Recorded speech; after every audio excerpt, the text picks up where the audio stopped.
اعوذ باللہ السمیع العلیم العظیم الحفیظ بوجہ الکریم وسلطانہ القدیم من الرجس الخبیث المخبث الشیطان اللعین الرجیم وقبیلہ ونفخہ ونفثہ وہمزہ۔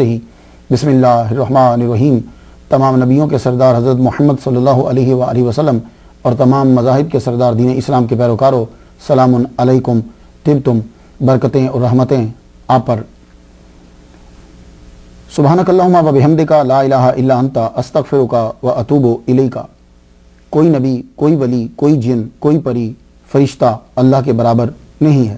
وہ واحد حقیقی ہے اور محمد صلی اللہ علیہ وآلہ وسلم اللہ تعالیٰ کے آخری رسول اور نبی ہیں۔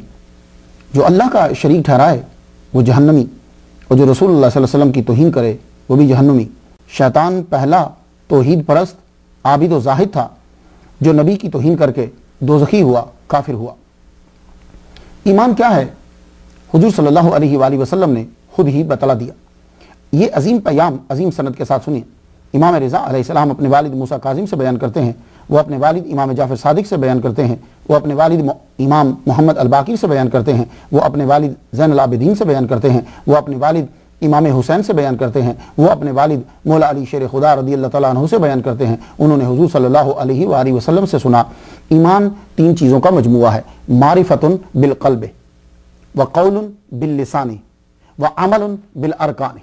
یہ تین چیزیں جڑتی ہیں تو ایمان جو ہے وہ کامل ہو جاتا ہے۔ دل سے جاننا، زبان سے ماننا اور اعضاء سے کر کے دکھانا۔ حاضر رحمت من ربی گفتگو 105 نمبر پر جو ہے وہ پہنچ گئی۔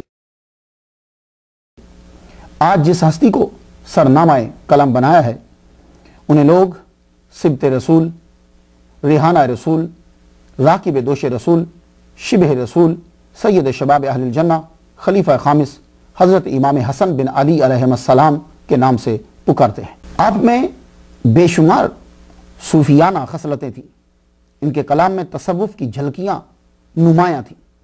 یہ جملہ حلیت الاولیاء سے ہے، اور ہمارے داتا گنج بخش علی حجویری کشف المحجوب کے 8ویں باب میں لکھتے ہیں کہ امام حسن بن علی طریقت میں بھی کامل و پختہ نظر رکھتے تھے۔ تو تصوف کے محبین کے لیے ایک اور موتی، بلکہ تصوف میں جو امام کا درجہ رکھتے ہیں۔ تاریخ ولادت 15 رمضان 3 ہجری، 1 مارچ 625 عیسوی۔ تاریخ شہادت حکمی ربیع الاول 50 ہجری 670 عیسوی۔ مزار آپ کا جنت البقیع مدینہ المنورہ میں ہے۔ آج 2016 میں آپ کو دنیا سے گئے ہوئے 1346 شمسی سال ہو چکے ہیں۔ نام سے برکت حاصل کر لیں، پھر گفتگو جو ہے وہ آگے بڑھاتے ہیں۔ سبط رسول، سبط بیٹے یا بیٹی کے بچے کو سبط کہتے ہیں۔ آپ حضور صلی اللہ علیہ وآلہ وسلم کی بیٹی فاطمہ الزہرا رضی اللہ تعالی عنہا کے بڑے بیٹے ہیں، اس لیے آپ کو سبط رسول کہا جاتا ہے۔ سبط اسم ہے، اس کی جمع اسباط آتی ہے۔ ریحانۃ الرسول کیوں کہا جاتا ہے؟ مستدرک مناقب میں اسے بیان کیا گیا کہ ان رسول اللہ قبل حسنا وضمہ الیہ وجعل یشمہ۔ حضور صلی اللہ علیہ وآلہ وسلم امام حسن کو چومتے، سینے سے لگاتے اور سونگتے۔ سونگتے کیوں تھے؟ تو میں آپ کو ایک حدیث سناتا ہوں، یہ مسند امام احمد میں ہے، معجم الکبیر کے اندر ہے، اور صحیح ابن حبان میں بھی یہ حدیث مبارکہ ہے۔ رسول اللہ نماز پڑھ رہے تھے، جب حضور صلی اللہ علیہ وسلم سجدے میں جاتے تو آپ پشت میں سوار ہو جاتے۔ نماز سے فارغ ہوئے تو گود میں بٹھا لیا اور چومنے لگے۔ ایک آدمی نے پوچھا کہ آپ اتنا پیار کرتے ہیں؟ تو حضور صلی اللہ علیہ وآلہ وسلم نے کیا فرمایا؟ یہ میرا پھول ہے۔ راکب دوش رسول، دنیا کی سب سے بڑی اور اعلیٰ سواری کون سی ہے؟ برق، کیونکہ وہ جنتی جانور ہے، مگر حضور صلی اللہ علیہ وآلہ وسلم سے وہ افضل نہیں ہے۔ امام حسن کا مقام کیا ہے کہ امام حسن علیہ السلام حضور صلی اللہ علیہ وآلہ وسلم کے کندھوں پر سوار ہوئے۔ تو یہ دوش جو ہے یہ فارسی میں کندھے کو کہتے ہیں، شولڈر کو۔ کیا سوار ہے کہ سید الانبیاء اور صحابہ کے کندھوں پر سواری کی۔ جامع ترمذی کے اندر حضرت ابن عباس روایت کرتے ہیں کہ حضرت حسن بن علی کو حضور اپنے کندھے پہ اٹھائے ہوئے تھے۔ کسی نے کہا نعم المرکب یعنی سواری کتنی اچھی ہے. تو حضور صلی اللہ علیہ وآلہ وسلم نے فرمایا نعم الراکب، سوار بھی تو بڑا اچھا ہے. تو راکب دوش رسول، حضور کے کندھوں پر سواری کرنے والے، شبہ رسول آپ کو کیوں کہا جاتا ہے؟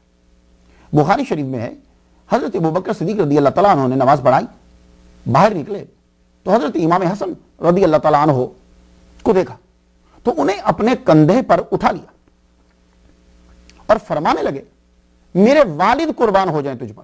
ہائے ہائے، ابوبکر صدیق امام حسن سے کہہ رہے ہیں کہ میرے والد قربان ہوں تم پر، تو نبی کے مشابہ ہے، علی کے نہیں ہے.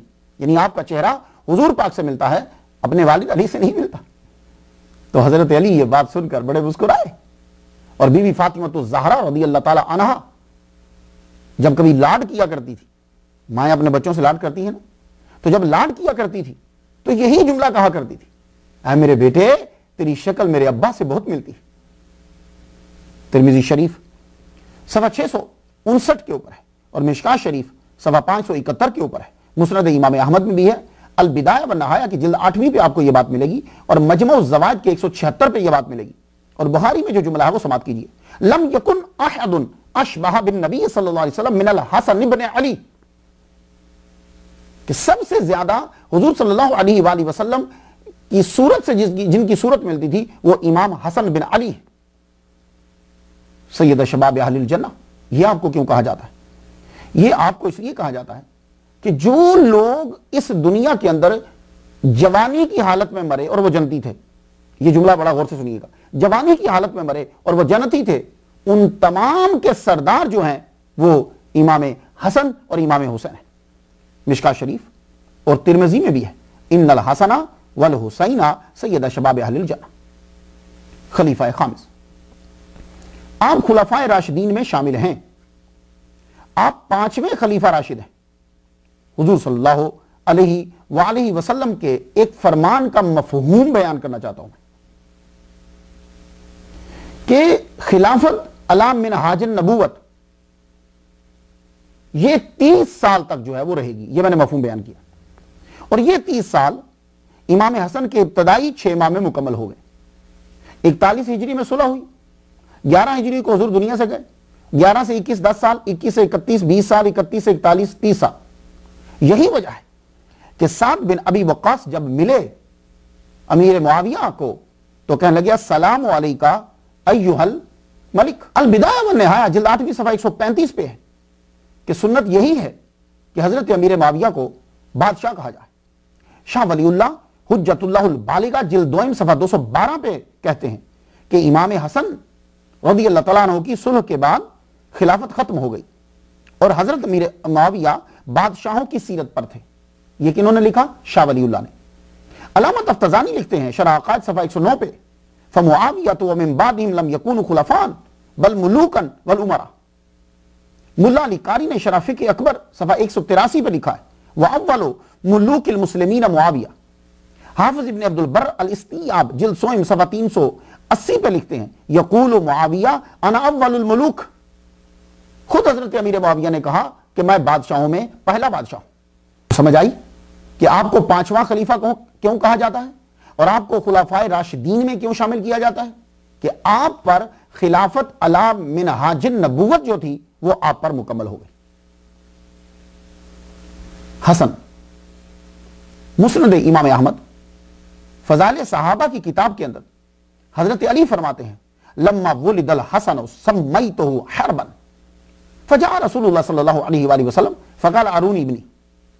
حضور آئے تو کہنے لگے کہ مجھے میرا بیٹا دکھاؤ. ما سمیتموہ، کیا نام رکھا تم لوگوں نے اس کا؟ قال قلت حربا، کہنے لگے میں نے کہا کہ میں نے عرض کی حضور حرب رکھا ہے. قال بل هو حسن، آپ نے فرمایا نہیں وہ حسن ہے. تو حسن حضور صلی اللہ علیہ وآلہ وسلم نے نام رکھا. اور جب آپ تفصیل سے کتب کو پڑھیں گے تو آپ کو معلوم ہوگا کہ یہ اللہ تعالیٰ کی طرف سے آرڈر آیا اور جبریل علیہ السلام جو ہیں وہ یہ پیغام لے کر آئے کہ اس بچے کا نام جو ہے وہ حسن رکھا. آپ کا نام آپ کے والد گرامی نے پہلے حرب رکھا اور ایک روایت میں ہے کہ حمزہ بھی رکھا. حضور صلی اللہ علیہ وآلہ وسلم نے تبدیل کر کے حسن رکھا اور یہ اللہ کا حکم تھا. اور یہ جاہلیت میں لڑکوں کے نام نہیں تھے. حسن اس کی جمع حسان آتی ہے. یہ صفت مشبہ ہے، معنی ہوتا ہے اچھی عادت، اچھی صورت. اب صورت اور کیا اچھی ہوگی کہ جن کا چہرہ محمد مصطفیٰ صلی اللہ علیہ وآلہ وسلم سے ملتا ہو. اور عادات اچھی کیا ہوں گی کہ بادشاہت دوسرے کو دے دی اور خود مدینہ میں عام آدمی کی زندگی جو ہے وہ گزار رہے. محب تاباری نے لکھا ہے کہ 7ویں دن آپ کا نام حسن حضور صلی اللہ علیہ وآلہ وسلم نے رکھا. مولا علی شیر خدا رضی اللہ تعالیٰ عنہ کی شادی بی بی فاطمہ الزہرا رضی اللہ تعالیٰ عنہ سے ہوئی. اللہ تعالیٰ نے پہلا بیٹا عطا فرمایا 15 رمضان المبارک 3 ہجری 1 مارچ 625 عیسوی میں. مسند امام احمد اور مسند ابی رافع اور المعجم الکبیر اور ترمذی شریف میں ہے. ابو رافع کہتے ہیں کہ رأیت رسول اللہ صلی اللہ علیہ وسلم اذن فی اوزین الحسن ابن علی حین ولدتہ فاطمہ بالصلاۃ، کہ امام حسن رضی اللہ تعالیٰ عنہ کے کان میں اذان دی. کون سی اذان؟ نماز والی اذان. اور آپ کی جو دایا تھی اللہ اکبر سودا بنت مسرح الکندیہ، یہ مسرح بھی ہے لیکن مسرح کا معنی تھیٹر ہوتا ہے تو میرا خیال ہے کہ مسرح ہی ہوگا. آپ کی ولادت کے بعد سر کے بال جو ہیں وہ منڈوائے گئے. مسند امام احمد اور بائحقی کی سنن الکبریٰ اور ترمذی شریف میں ہے. مفہوم یہ ایک ہی ہے.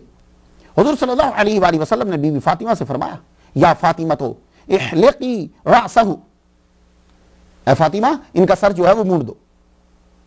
اور تصدقی بزینت شعرہ فدۃ، اور جو بالوں کا وزن کرو اور وزن کے برابر جو چاندی ہے وہ بانٹ دو غریبوں میں. تو کہتے ہیں بال مونڈے گئے اور بالوں کا وزن ہوا تو فوزناہ فکان وزنہ درہما، تو ان بالوں کا جو وزن ہے وہ 1 درہم کے برابر ہوا اور وہ چاندی مساکین کو دی گئی. تو 1 درہم جو ہے وہ 4.5 ماشے چاندی کے قریب جو ہے وہ بنتا تھا. عقیقہ، ہم پاکستان اور پنجاب والے عام طور پر حقیقہ کہہ دیتے ہیں، جی اس کا حقیقہ کر دیا ہے، تو یہ حقیقہ نہیں ہے، عقیقہ ہے، عین کے ساتھ ہے. یہ عق سے ہے اور یہ عقیقہ جو ہے یہ سنت ہے. ولادت کے 7ویں روز دیا جاتا ہے. آپ میں طاقت ہے تو 2 بکرے دیجیے لڑکے کی طرف سے، اور لڑکی کی طرف سے 1. طاقت ہے تو زائد بھی دے سکتے ہیں. جبکہ یہ جو عقیقہ ہے یہ اسلام سے پہلے بھی تھا، لیکن اس کا طریقہ کیا تھا کہ جانور کو ذبح کیا جاتا، ذبح کرنے کے بعد اس کا جو خون ہوتا تھا وہ بچے کے سر پہ لگا دیا جاتا تھا. حضور صلی اللہ علیہ وآلہ وسلم نے جانور کا ذبح کرنا تو برقرار رکھا، لیکن وہ سر کے اوپر جو خون لگایا جاتا تھا وہ منع کر دیا. کیوں؟ جب بال مونڈ دیے جاتے ہیں تو سر کے اوپر کہیں نہ کہیں کوئی نشان تو رہتا ہے. تو اب اگر آپ خون لگا دیں گے تو کیا ہوگا کہ وہ زخم کے اندر اگر خون لگ گیا تو خون میں جراثیم بہت زیادہ ہوتے ہیں، تو سر خراب ہونے کا بھی خطرہ ہے. اور ویسے بھی عجیب سا لگتا ہے بچے کے سر کے اوپر خون رکھ دیا. تو زعفران اور کچھ یہ چیزیں خوشبو جو ہے وہ سر پہ لگا دی جاتی تھی. حضور صلی اللہ علیہ وآلہ وسلم کی یہ سنت ہے. اور یہ عقیقہ ایک طرح کا اعلان بھی ہوتا ہے اور اللہ تعالیٰ کا شکر بھی ہوتا ہے. امام حسن علیہ السلام کی طرف سے عقیقہ ہوا اور صحیح روایات کے مطابق یہ ہے کہ 2 مینڈے دیے گئے اور گوشت امیر و غریب میں جو ہے وہ تقسیم کیا گیا. نسائی شریف کتاب العقیقہ میں ہے. حضور صلی اللہ علیہ وآلہ وسلم نے عقہ رسول اللہ عن الحسن والحسین بکبشین، 2 مینڈے دیے امام حسن کی طرف سے بھی اور امام حسین کی طرف سے بھی. اب مسئلہ سن لیجئے، جب آپ کا بچہ پیدا ہو جاتا ہے تو 7ویں روز جو ہے وہ عقیقہ کرنا سنت. آپ عقیقہ کریں. اگر 7ویں روز نہیں کر سکتے تو 14ویں روز کریں، 14 دن جب گزر گئے. اگر 14ویں دن بھی کسی طرح سے نہیں کر سکے تو کہتے ہیں کہ 21ویں دن جو ہے وہ کریں. اور جو آپ نے جانور ذبح کیا ہے اس کی ران جو ہے وہ دائی کو دیجیے، دایا کو. اور جانور کو شروع دن میں ذبح کیجیے. ہر لفظ میں بڑی حکمت ہے. شروع دن میں ذبح کیجیے اور ذبح کے بعد جو ہے وہ سر کو مونڈا جائے. طریقہ کچھ سمجھ میں آ گیا؟ علامہ صفوری رحمۃ اللہ علیہ نے فرمایا نزہۃ المجالس کے اندر، یہ شافعی ہیں، کہ عقیقہ جو ہے وہ فوت نہیں ہوتا. اگر بچپن میں نہیں ہوا، اب ماشاءاللہ آپ یورپ میں ہیں، امریکہ میں ہیں، باہر کے ممالک میں، اب تو آپ کے پاس معمولی مسئلہ ہے نا، $200 دیے بکرا آ جائے گا. تو عقیقہ جو ہے وہ تب نہیں ہوا تو اب کر دیجئے. وہ عقیقہ جو ہے وہ فوت نہیں ہوا, جب موقع ملے جو ہے وہ کرو. اور اگر عقیقہ نہ کیا, یہ علامہ صفوری لکھتے ہیں, اگر عقیقہ جو ہے وہ نہ کیا تو بچہ باپ کی سفارش نہیں کرے گا. نہ ہو تو الگ بات ہے, لیکن جب آپ کے پاس لائف میں کسی دفعہ بھی موقع مل گیا تو آپ عقیقہ جو ہے وہ کر دیجیے. اور ایک اور مسئلہ میں بتا دوں, ابھی عید الاضحیٰ جو ہے وہ آ رہی ہے, جس کو آپ بڑی عید کہتے ہو یا عید الضحیٰ کہتے ہو. عید الاضحیٰ جو ہے وہ آ رہی ہے, آپ اس طرح بھی کر سکتے ہو کہ ایک گائے لو, گائے میں 7 حصے ہوتے ہیں, تو آپ اس کے اندر بچوں کے عقیقے کا بھی حصہ ڈال دیجیے. ہاں, آپ کا ایک حصہ قربانی کا ہو گیا یا 2 حصے قربانی کے ہو گئے, باقی آپ کے پاس 5 بچ گئے نا, تو آپ وہ عقیقہ کی نیت کر کے بھی ڈال سکتے ہیں, تو قربانی بھی ہو جائے گی, عقیقہ بھی ہو جائے گا. یہ بھی آپ کر سکتے ہیں. آپ کا نام رکھا گیا 7ویں روز, بال مونڈ دیے گئے, عقیقہ ہوا, اللہ اکبر جل شانہ. میرے نبی صلی اللہ علیہ وآلہ وسلم کے ساتھ اب ان کی اٹیچمنٹ, بڑا بیٹا ہے بیٹی کا, اور حضور صلی اللہ علیہ وآلہ وسلم انہیں اپنا بیٹا کہا کرتے تھے. کتنی خوشی ہوئی میرے نبی صلی اللہ علیہ وآلہ وسلم کو. امام حسن علیہ السلام نے حضور صلی اللہ علیہ وآلہ وسلم کے ساتھ 7 سال 5 مہینے 16 دن گزارے ہیں. اور یہ بچے کے جو پہلے 7 سال ہوتے ہیں یہ بڑے امپورٹنٹ ہوتے ہیں, بہت اہم ہوتے ہیں. آج کل تو موضوع ہی جو ہے وہ اکثر ممالک کے اندر یہ بنایا جاتا ہے, دا فرسٹ 7. 5 جون 2014 میں بلغاریہ میں کانفرنس ہوئی تھی, تو جانتے ہیں کہ موضوع کیا تھا؟ پہلے 7 سال. Scientific evidence suggests that the first 1000 days are the most important in a child's life.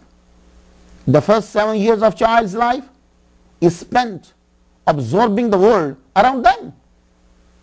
یہ جو پہلے 7 سال ہوتے ہیں, یہ اس میں لیکچر ہوا تھا کہ پہلے 7 سال میں بچہ جو ہے وہ اپنی دنیا کو ابزرو کرتا ہے, دیکھتا ہے. یہ 7 سال بڑے اہم ہوتے ہیں. قدیم دور میں ایک ہی سکول ہوتا تھا, رب کو منانے کے لیے اور حکومت چلانے کے لیے. جو چیزیں سیکھی جاتی تھی سکول ایک ہی ہوتا تھا. تو پھر سیاستدانوں نے سمجھا کہ دین جو ہے وہ حکومت میں بھی ایمانداری کا سبق دیتا ہے, زور دیتا ہے. تو انہوں نے رب کو منانے والے سکول الگ کر دیے اور حکومت چلانے اور روٹی کمانے والے سکول الگ کر دیے. لیکن اسلام کے اندر ایک ہی سکول تھا, ایک ہی کتاب تھی, ایک ہی بڑا ٹیچر ہے. تو دیکھ لو, وہاں سے جو پڑھ کر نکلے انہوں نے دنیا پر رول کیا, اور آج تک وہ لوگ جو ہیں جو رول کر چکے ہیں ساری دنیا انہی کو فالو کر رہی ہے. اسلام کا فلسفہ تدریس اور طریقہ تدریس یہ بھی ہے کہ ماحول کو ہی سکول بنا دو. یہ بڑا غور سے سنیے گا, خاص طور پر ان لوگوں کے لیے جو اپنے ممالک سے باہر آ گئے ہیں, یورپ میں آ گئے ہیں, امریکہ میں آ گئے ہیں. یہ ان کے لیے ہے کہ اسلام کا جو ہے وہ طریقہ تدریس کیا ہے کہ ماحول کو سکول بنا دو. یعنی جو بچوں کو سکھانا ہے وہ ماحول میں پھیلا دو, بچہ خود ہی سیکھ جائے گا, کتاب کو ہاتھ لگائے بنا. میری اس بات کو جو ہے وہ لوگ سمجھیں گے کہ جو 25 سال کی عمر میں لندن میں آئے, امریکہ میں آئے, ناروے میں آئے, تو انہوں نے وہ تمام کچھ جو 30 سال کی عمر میں سیکھا, آپ کا بچہ وہ تمام چیزیں, وہ نام, وہ چیزوں کا استعمال پہلے 5 سال میں سیکھ جاتا ہے. کیوں؟ کیونکہ وہ چیزیں اس کے ماحول میں ہیں. تو حضور صلی اللہ علیہ وآلہ وسلم نے مدینہ میں یہی کیا تھا, آپ نے ماحول کو سکول بنا دیا تھا. تو بچہ جو ہوتا تھا وہ چلتے پھرتے جو چیزیں آج علامہ, مفتی, مفسر, محدث سیکھتا ہے, وہ بچہ چلتے پھرتے سیکھ رہا ہوتا تھا. امام حسن کی تعلیم کا کیا پوچھتے ہو, جن کا نانا مدینۃ العلم ہے, جن کا بابا باب العلم ہے, اور جن کی ماں فاطمہ, وہ ماں کہ ساری رات عبادت کرتی ہیں اور صبح کیا کہتی ہیں, اے مالک تیری رات ختم ہو گئی, میرا سجدہ ختم نہیں ہوا. اجمی ہے, ہم عربی سیکھنے کے اندر جب ہم پڑھنے کے لیے جاتے ہیں تو عربی سیکھنے جب جاتے ہیں تو ہمارے 4 سال جو ہیں تو وہ وہیں لگ جاتے ہیں. مختلف کتابیں آپ پڑھتے رہتے ہیں نا, علم النحو کی, صرف کی, 4 سال تو وہیں لگ گئے. اب عربی بچے کے یہ بچ جائیں گے, کیونکہ عربی تو اس کو آ گئی نا, اس کے یہ بچ گئے. تو ہم علامہ مفتی شیخ الحدیث شیخ القرآن بننے کے لیے صحاح ستہ پڑھتے ہیں. امام حسن تو رہتے ہی ان لوگوں کے اندر تھے، اپنے نانا کے ساتھ تھے، کہ جن کی زبان سے لکھنا ہوا لفظ جو ہے وہ یا قرآن بنتا تھا یا حدیث بنتا تھا. اب ان کو صحاح ستہ پڑھنے کی ضرورت نہیں ہے، کیونکہ ان کے تو سامنے حضور پاک بیان کر رہے ہیں، ان کے تو سامنے بابا بیان کر رہے ہیں، ان کے تو سامنے ان کی والدہ ماجدہ بیان کر رہی ہیں، ان کے سامنے جو ہے وہ صحابہ بیان کر رہے ہیں. تو وہاں حسن لذات ہی حسن لغیر ہی، یہ مشہور غریب، یہ چیزیں نہیں ہیں. وہاں ہر حدیث جو ہے وہ متواتر ہی ہے، ہر حدیث جو ہے وہ ٹاپ کی ہے. امام حسن تو فخریہ کہہ سکتے ہیں کہ میرے استاد سید الانبیاء ہے. امام حسن نے نبی کی گود میں بیٹھ کر سیکھا، کندھوں پہ سوار ہو کر سیکھا. تو خاص چیزیں جو رہ جاتی تھیں وہ محمد مصطفیٰ صلی اللہ علیہ وآلہ وسلم اسپیشل طور پر امام حسن علیہ السلام کو جو ہے وہ سکھایا کرتے تھے. میں اس کی مثال دے دوں. ویسے تو ماحول پورا سکول ہے، بچہ اٹھتا بیٹھتا ہر چیز جو ہے وہ سیکھ رہا ہے، اور پھر نبی کی آل ہو، اللہ اکبر صلی اللہ علیہ وسلم. کچھ چیزیں جو تھی وہ میرے نبی صلی اللہ علیہ وسلم خصوصی طور پر سکھاتے تھے. اب ایک مثال دیتا ہوں. مسند امام احمد میں بھی یہ ہے، مجمع الزوائد جلد 193 پہ ہے، موجم الکبیر جلد 173. حضرت امام حسن فرماتے ہیں کہ حضور صلی اللہ علیہ وآلہ وسلم کے ساتھ میں جا رہا ہوں تو ایک صدقہ کی کھجوریں ہیں، اس کے ڈھیر کے قریب سے گزرا تو میں نے کھجور کو پکڑ کر منہ میں ڈال لیا. منہ میں جب ڈالا تو حضور صلی اللہ علیہ وآلہ وسلم کی نظر پڑ گئی. آپ نے یوں انگلی ڈال کر وہ کھجور میرے منہ میں سے نکال دی. فقال بعض القوم ما علیک یا رسول اللہ، کسی نے کہا یا رسول اللہ کیا ہوا؟ لو ترکتھا، اگر یہ کھجور بچے کو کھانے دیتے. لا تحل لنا الصدقۃ، صدقہ ہمارے لیے حلال نہیں ہے. یہ خاص چیز تھی اور آپ نے امام حسن علیہ السلام کو خاص طور پر سمجھائی. کیوں؟ اگر زکوٰۃ جائز ہوتی آل محمد کے لیے تو حضور صلی اللہ علیہ وآلہ وسلم پر آج کا میڈیا اعتراض کرتا کہ وہ اقربا پرور تھے.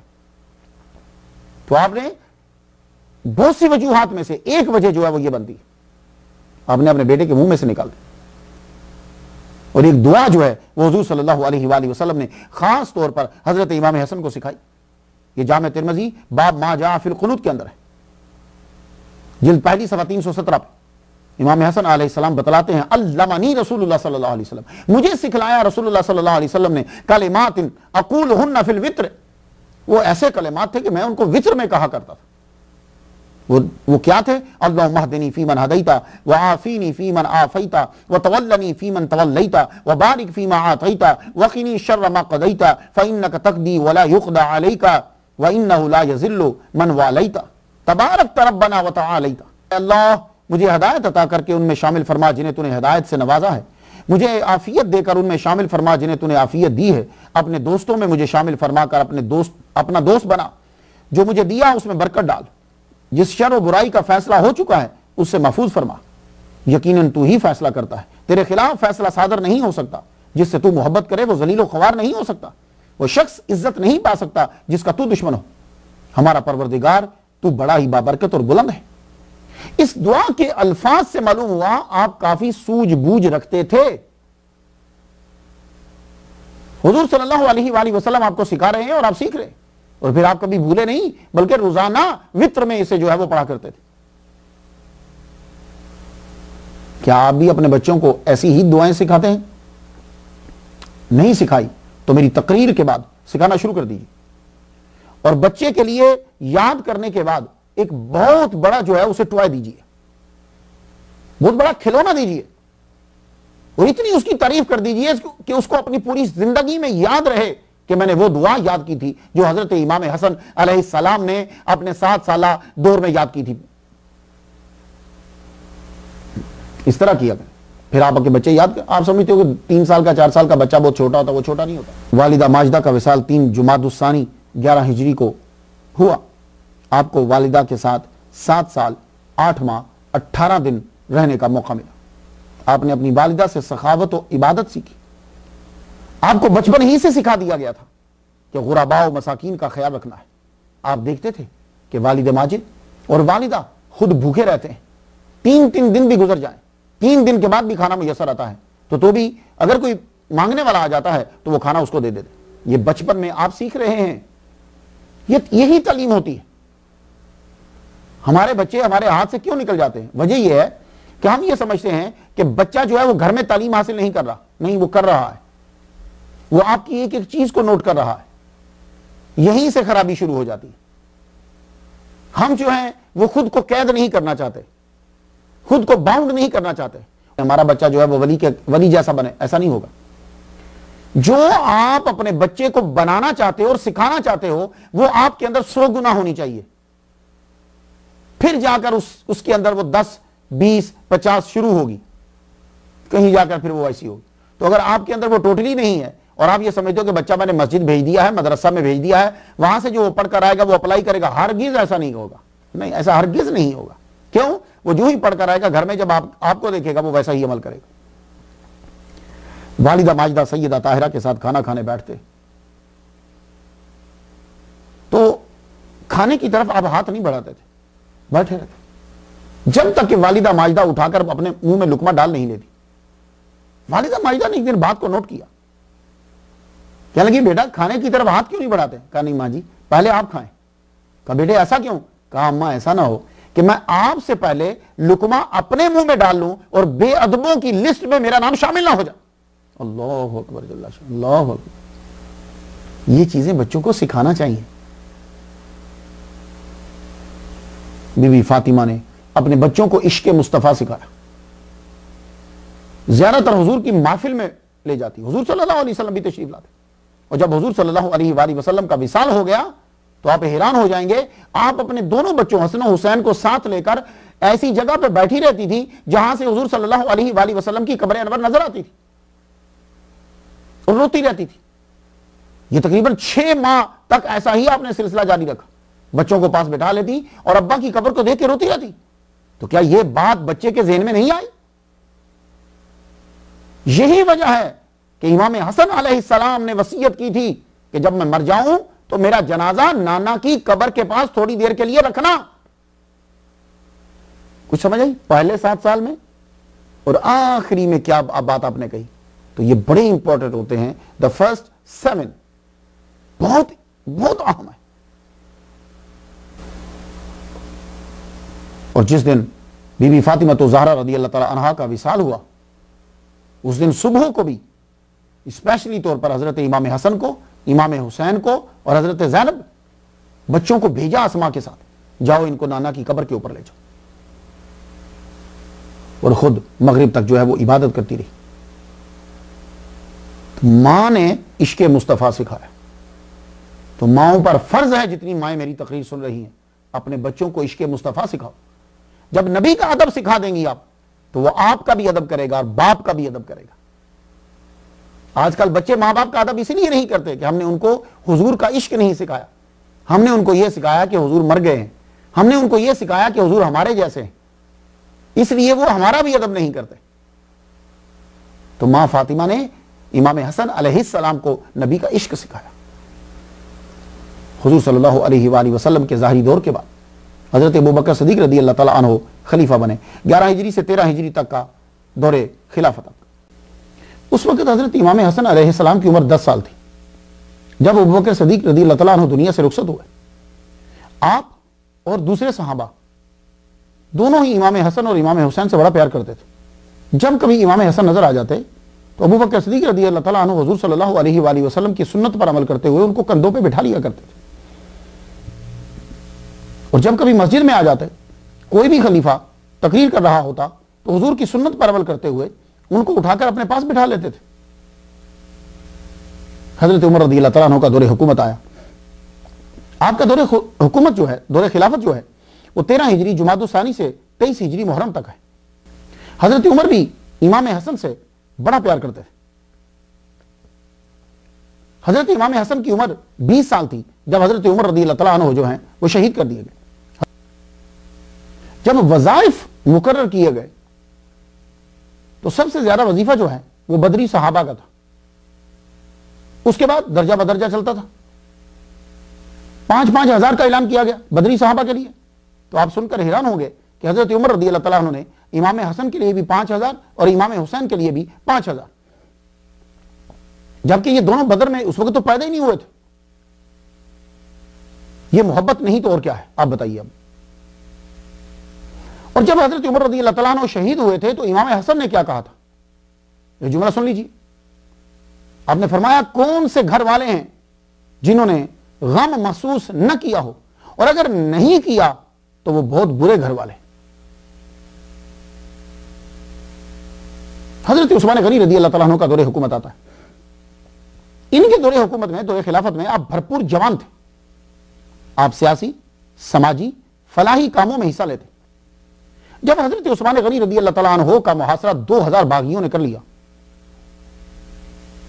تو آپ جانتے ہیں کہ ان کے مکان کی حفاظت کے لیے مین گیٹ پر کون کھڑے تھے؟ حضرت امام حسن اور امام حسین. امام حسین ایک سال ہی تو چھوٹے ہیں نا. تو یہ دونوں جوان علی کے بیٹے حضرت عثمان غنی رضی اللہ تعالیٰ عنہ کی حفاظت کے لیے مین گیٹ پر کھڑے تھے کہ اگر یہاں سے کوئی حملہ کرتا ہے تو سب سے پہلے ہم پر حملہ کرے. حضرت امام، لیکن ہوا کیا کہ وہ باغیوں نے بجائے اس کے کہ فرنٹ سے حملہ کرتے، انہوں نے بیک سے حملہ کرا اور وہ پیچھے سے مکان کے اندر جو ہے وہ داخل ہو گئے اور حضرت عثمان غنی رضی اللہ تعالیٰ عنہ کو شہید کر دیا. اس کے بعد حضرت علی رضی اللہ تعالیٰ عنہ آپ کے والد گرامی جو ہیں وہ خلیفہ بنے. تقریباً 30 سالہ دور ہے جو امام حسن علیہ السلام نے باب العلم کے ساتھ گزارا. آپ کے شب و روز دیکھے، امامت دیکھی، سخاوت دیکھی، عدالت دیکھی، شجاعت دیکھی، کرامت دیکھی، شہادت دیکھی. اپنے والد کے ساتھ مدینہ کا دور گزرا. کوفہ میں دور خلافت میں آپ ان کے ساتھ. آپ نے بہت کچھ سیکھا. لوگوں کو والد کے ہاتھ چومتے ہوئے دیکھا، پاؤں پہ گھومتے ہوئے دیکھا، گھوڑوں سے گرتے ہوئے دیکھا، وادوں سے پھرتے ہوئے دیکھا. امام حسن جو ہیں اپنے والد کے ساتھ ہر جنگ میں شریک ہوئے. وہ جو لوگ کہتے ہیں کہ یہ بڑے نعوذ باللہ بزدل تھے، ہر جنگ میں اپنے والد کے ساتھ ہیں. اور صرف ساتھ نہیں ہیں، اگلی صفوں میں ہوتے، اپنے ابا کے ساتھ اگلی صفوں میں ہوتے. یہ کیسے ہو سکتا ہے کہ علی کا بیٹا ہو، فاطمہ کا لال ہو اور وہ پیچھلے خیموں میں بیٹھا ہوا ہوگا؟ نہیں، ایسا نہیں ہوگا. آپ سب سے آگے ہوتے. یہ تو وہ گھرانہ ہے کہ شجاعت آ کر قدم بوسی کرتی ہے اس گھرانے کی. جب حضرت علی نے فیصلہ کیا کہ عراق کی طرف بڑھنا چاہیے، وہاں جو ہے وہ دارالحکومت بنانا چاہیے. کیوں؟ اس لیے کہ وہاں 9 مسلم زیادہ ہیں اور بیت المال جو ہے وہ وہاں کا بھرا ہوا ہے اور اس کا استعمال جو ہے وہ غلط ہو رہا ہے.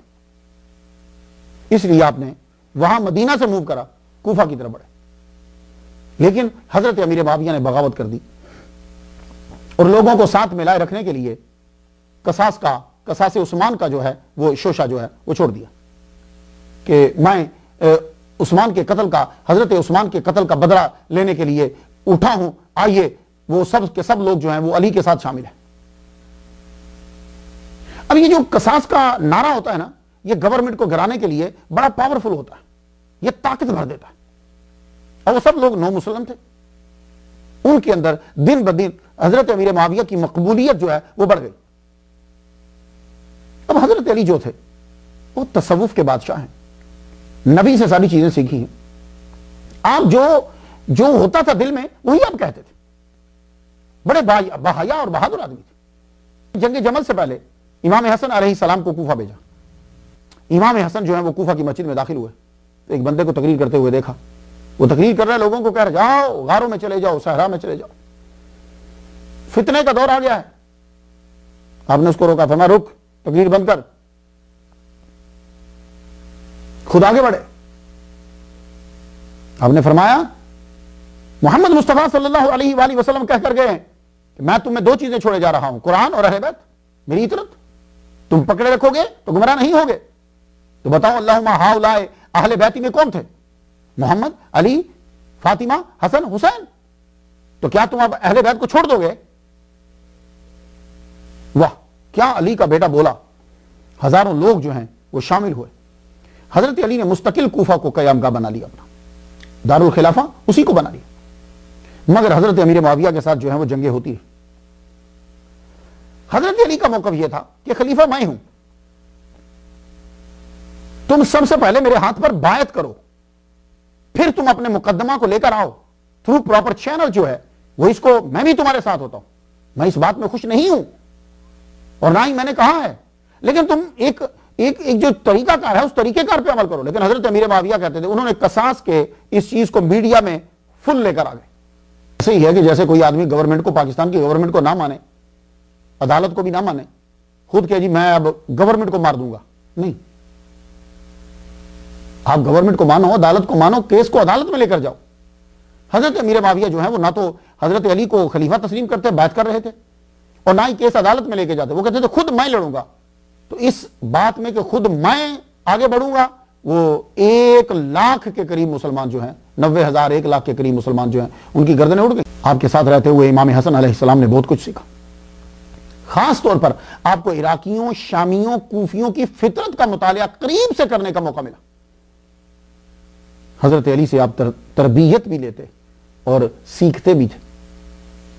ایک بات میں آپ کو سناتا ہوں، اس بات کو اہلیت الاولیاء کے اندر نقل کیا گیا۔ ایک دن حضرت علی نے کہا، یہ جملہ تصوف کے محبین کے لیے، حضرت علی نے کہا اپنے جسم کے اعتبار سے دنیا میں رہو اور دل کے اعتبار سے آخرت میں رہو۔ یہ ایک لائن کافی ہے، ساری کتابیں اگر آپ کو نہ بھی ملیں تو کوئی بات نہیں، مولا علی کا یہ جملہ مل جانا چاہیے، جسم کے اعتبار سے دنیا میں رہو اور دل کے اعتبار سے آخرت میں رہو۔ یہ ہے تصوف کا خلاصہ۔ اکثر لوگ مجھ سے پوچھتے ہیں، آج کل میری بہنیں، ایک بہن کا بھی میسج آیا تھا مجھے، اور میں جب سری لنکا میں گیا تو میرے ڈاکٹر صاحب، بڑے محسن میں ان کے گھر دعوت تھی، وہ ڈاکٹر صاحب نے بھی یہی کوشچن کیا تھا مجھے سری لنکا میں، کہنے لگے آج کے دور میں تصوف پہ عمل کیسے ہو سکتا ہے؟ یہ کوشچن آپ کے ذہن میں کیوں اٹھا؟ اس لیے کہ آپ نے تصوف کی ایک شکل بنائی ہے، علم نہیں ہے۔ تصوف کا علم لیجئے، تصوف کی شکل نہ لیجئے۔ آپ کے ذہن میں ایک مخصوص شکل ہے کہ یہ صوفی ایسے ہوتے ہیں۔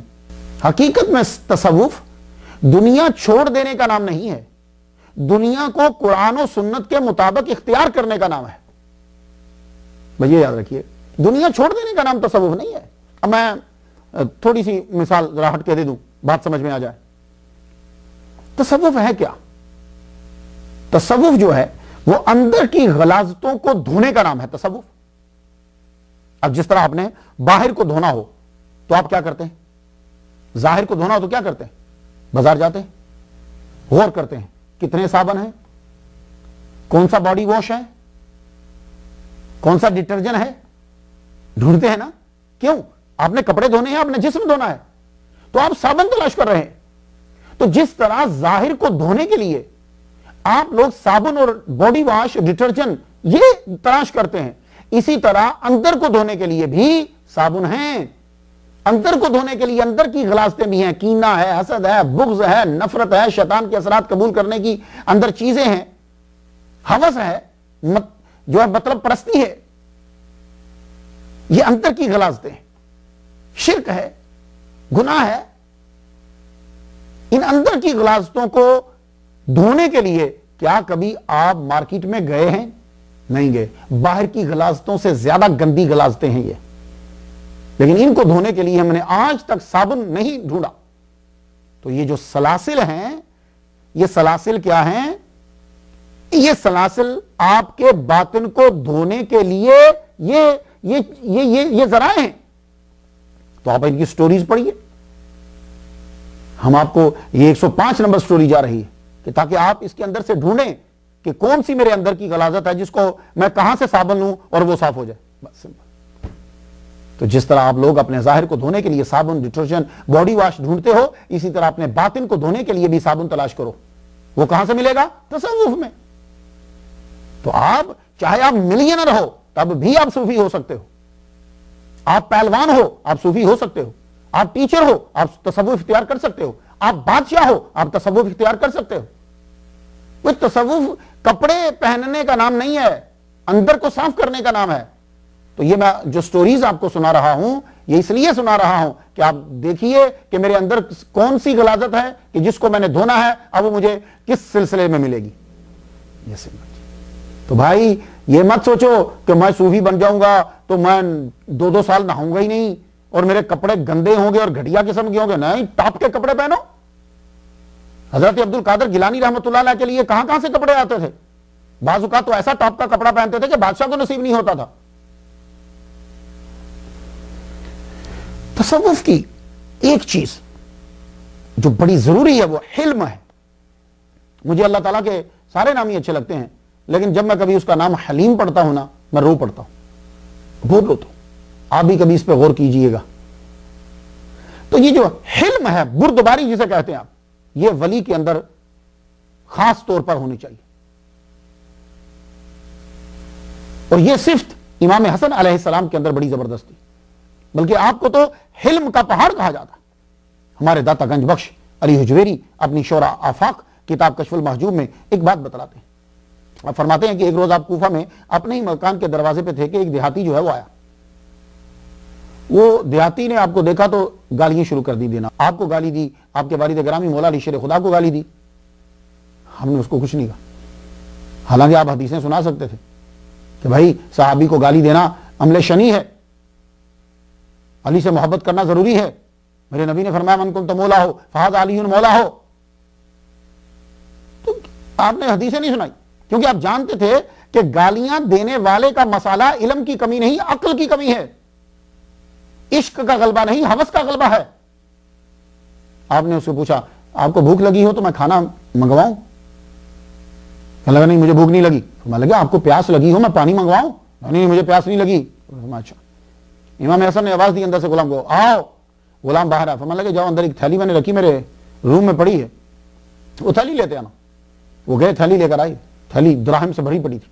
آپ نے فرمایا یہ لے لو، اور معذرت بھرے انداز میں کہا کہ فی الوقت میرے پاس یہی تھی، تو یہ دراہم میں تمہیں دیتا ہوں۔ وہ بندہ اسی وقت آپ کے قدموں میں گر گیا اور گرتے ہوئے عرض کرنے لگا میں گواہی دیتا ہوں کہ آپ اللہ کے رسول محمد مصطفیٰ صلی اللہ علیہ وآلہ وسلم کے سبط ہو، نواسے ہو۔ تو آپ سوچتے ہوں گے کہ حضرت علی کو گالیاں کیوں دلوائی جاتی تھی؟ حتیٰ کہ جمعہ کے خطبہ میں بھی دی جاتی تھی گالیاں آپ کو۔ مدینہ میں حضرت علی کی شہادت کے بعد مسجد میں حضرت امام حسن کے سامنے گالیاں دی جاتی تھی۔ اس کی وجہ یہ تھی کہ میڈیا چاہتا تھا کہ لوگ نئے نئے جو ہیں وہ آ رہے ہیں، پیدا بھی ہو رہے ہیں، تو جب وہ علی کی شان دیکھیں گے، اہل بیت کی شان دیکھیں گے تو وہ پھر ادھر چلے جائیں گے۔ تو پھر میڈیا نے اپنا ٹرک استعمال کرا کہ وہ میڈیا نے یہ کہہ دیا کہ جمعہ کے خطبہ میں بھی گالیاں دی جائیں، ویسے بھی جو ہے وہ ان کو گالیاں دی جائیں، تاکہ ان کے ذہن سے مولا علی کی شان جو ہے وہ نیچے ہو جائے۔ یہ میڈیا کا ٹرک ہوتا ہے، آج کل بھی یہی چل رہا ہے۔ دیکھا نا ہم ٹی وی کے اوپر وہ فلاں کی بہن یہ، اس کی بیٹی یہ، اس کا یہ، وہ یہ وہی ٹرک چلتا ہے۔ مگر آپ کو تسلیم کرنا پڑے گا کہ امام حسن حلم کے پہاڑ تھے۔ ہمارے داتا گنج بخش علی جویری نے فرمایا ایک صفت یہ ہے کہ تعریف و توہین ان کے نزدیک برابر ہو۔ تو آپ لوگ جب تصوف میں داخل ہونے لگو تو یہ بات یاد رکھنا، کسی کی تعریف پہ خوش نہ ہونا اور کسی کی توہین پہ غمگین نہ ہونا۔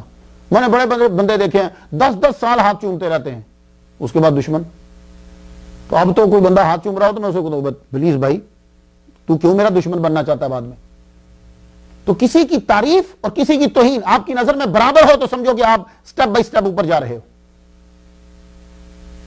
عاشق مصطفیٰ مجدد حق علامہ جلال الدین السیوطی تاریخ الخلفاء میں لکھتے ہیں کہ شامی گورنمنٹ کا نمائندہ مروان آپ کے سامنے حضرت علی کو گالیاں دیتا تھا، اور بعض اوقات تو بڑے بازار کے اندر حضرت امام حسن علیہ السلام کو کھڑے ہو کر گالیاں دیتا اور آپ کے والد گرامی کو بھی گالیاں دیتا۔ آپ برداشت جو ہے وہ کرتے رہتے۔ تو جو تصوف میں حلم کی صفت ہے وہ آپ کے اندر بدرجہ اتم موجود ہے۔ اب صوفی ہو، امام ہو تو وہ عبادت میں مشغول نہ ہو، یہ کیسے ہو سکتا ہے؟ مسلمان تو عبادت کا رسیہ ہوتا ہے، مسلمان تو عبادت کا عاشق ہوتا ہے، دیوانہ ہوتا ہے، وہ ان چکروں میں نہیں پڑتا۔ وہ یار یہ حدیث ضعیف ہے، یار نفل نہیں پڑھنے، وہ کہتے بس موقع ملے مجھے میں اسے پڑھوں۔ ہمارے ایک لسنر ہے اٹلی میں رہتے ہیں عبد الرحمان، وہ جو میں تقریر کرتا ہوں، تقریر کے اندر جو وظیفہ بیان کرتا ہوں وہ فوراً اٹلی سے کال کر دیتا ہے، مرشد وہ بتا دو، وہ میں پڑھنا چاہتا ہوں، سارے وظیفے پڑھ رہا ہے۔ تو بھائی جب مسلمان ہوگا اس کا دل کرے گا میں ساری چیزیں پڑھوں، تو کیا ہمارا امام حسن علیہ السلام چھوڑ دیں گے؟ نہیں، آپ فجر کی نماز ادا کرتے، فجر کی نماز ادا کرنے کے بعد وہیں بیٹھ جاتے. سورج جب نکل آتا اس کے 15-20 منٹ کے بعد اب اشراق کی نماز ادا کرتے.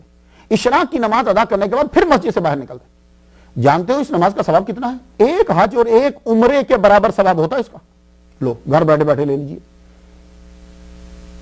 آپ ادھر بیٹھے. لیکن جو لوگ میرے بھائی اب اسے سنیں گے تو اگر وہ کام پہ جانا چاہتے ہیں, ان کی نوکری ہے, تو اللہ تعالیٰ سے مجھے امید ہے, وہ رحمان الرحیم ہے کہ آپ وہاں پڑھ لیجئے. نہیں بیٹھ سکتے ایک جگہ پہ تو جائیے کام کیجئے, لیکن اس ٹائم پہ اسے پڑھ لیجئے. اولیاء کے اندر یہ نماز بڑی ضروری ہوتی ہے. اولیاء حدیث پر عمل کرتے ہیں, یہ بات یاد رکھنا. اللہ اکبر. امام حسن علیہ السلام, یار جن کو زندگی کے اندر ہی حضور نے کہہ دیا ہو کہ تم جنتی نوجوانوں کے سردار ہو, تو اس کو تو بیٹھ جانا چاہیے. آج کل کبھی کسی کا کوئی شیخ, کسی کا پیر اپنے مرید کو کہہ دیتا تو جنتی ہے, وہ آگے اگر نمازیں پڑھتا ہو تو وہ چھوڑ دیتا. لیکن یہ دیکھیے امام حسن علیہ السلام زندگی میں بتلا دیا. ابتدائی دور میں حیران کن بات یہ ہے کہ جب میرے نبی نے یہ بیان دیا کہ یہ میرے دونوں بچے جنتی نوجوانوں کے سردار ہیں, تو وہ 7 سال سے چھوٹے تھے, یعنی ابھی 7 سال کے بھی نہیں ہوئے. تو حضور فرما رہے ہیں کہ یہ جنتی نوجوانوں کے سردار ہیں. تو ان کو تو چاہیے تھا نمازیں چھوڑ دیتے, ان کو تو چاہیے تھا سب کچھ چھوڑ دیتے.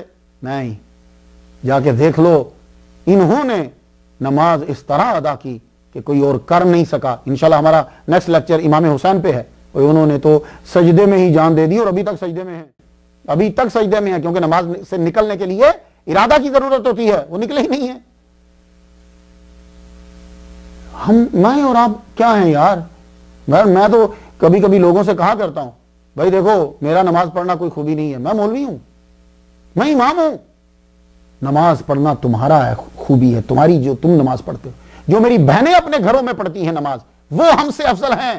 کیوں؟ وہ ملازم نہیں ہیں, وہ اللہ کی رضا کی خاطر پڑھتی ہیں. تم اللہ کی رضا کی خاطر پڑھتے ہو. کام کرنے والوں, نوکریاں کرنے والوں باہر کے ممالک میں, تم جو نماز پڑھتے ہو اور تمہیں نماز پڑھنے میں جو مشکل ہوتی ہے, ہماری کئی نمازوں سے وہ نماز افضل ہوتی ہے. اب ذرا دیکھو امام حسن علیہ السلام کو, ذرا دیکھنا. ویسے تو آپ نے 25 حج جو ہیں وہ پیدل کیے, پیدل. ٹاپ کے اونٹ ہوتے تھے, ٹاپ کے گھوڑے ہوتے تھے. حج مدینہ سے پیدل ہو رہا ہے. وجہ پوچھی گئی, حضور یہ اتنے گھوڑے ہیں, اونٹ ہیں, آپ ان کے اوپر کیوں نہیں سوار ہوتے؟ سوار ہو کر جائیے نا مدینہ سے مکہ. جملہ سن لیجئے. کہنے لگے میں پیدل اس لیے چاہتا ہوں, حیا آتی ہے اللہ کی بارگاہ میں, بڑے گھر میں, قدیم گھر میں جاؤں اور سواری پہ جاؤں. اب آپ کیا کہو گے؟ یہ حضور پاک سے زیادہ عبادت گزار ہے. یہ جملہ یاد رکھیے گا, یہ بڑی جگہوں پہ لوگ بولتے ہیں کہ تم صحابہ سے زیادہ عشق رکھتے ہو. تو اب یہاں کوشچن ہے کہ جب حضور سوار ہو کر جا رہے ہیں تو امام حسن کیوں 25 حج پیدل جا رہے ہیں؟ یہ حضور سے زیادہ اللہ سے ڈرتے ہیں؟ نہیں. معلوم ہوا کہ لوگوں کا یہ سوال کرنا کہ تمہیں صحابہ سے زیادہ محبت ہے, صحابہ کی بنسبت تم زیادہ پیار کرتے ہو حضور سے. نہیں. ہر ایک کو اللہ کوئی ادا دے دیتا ہے.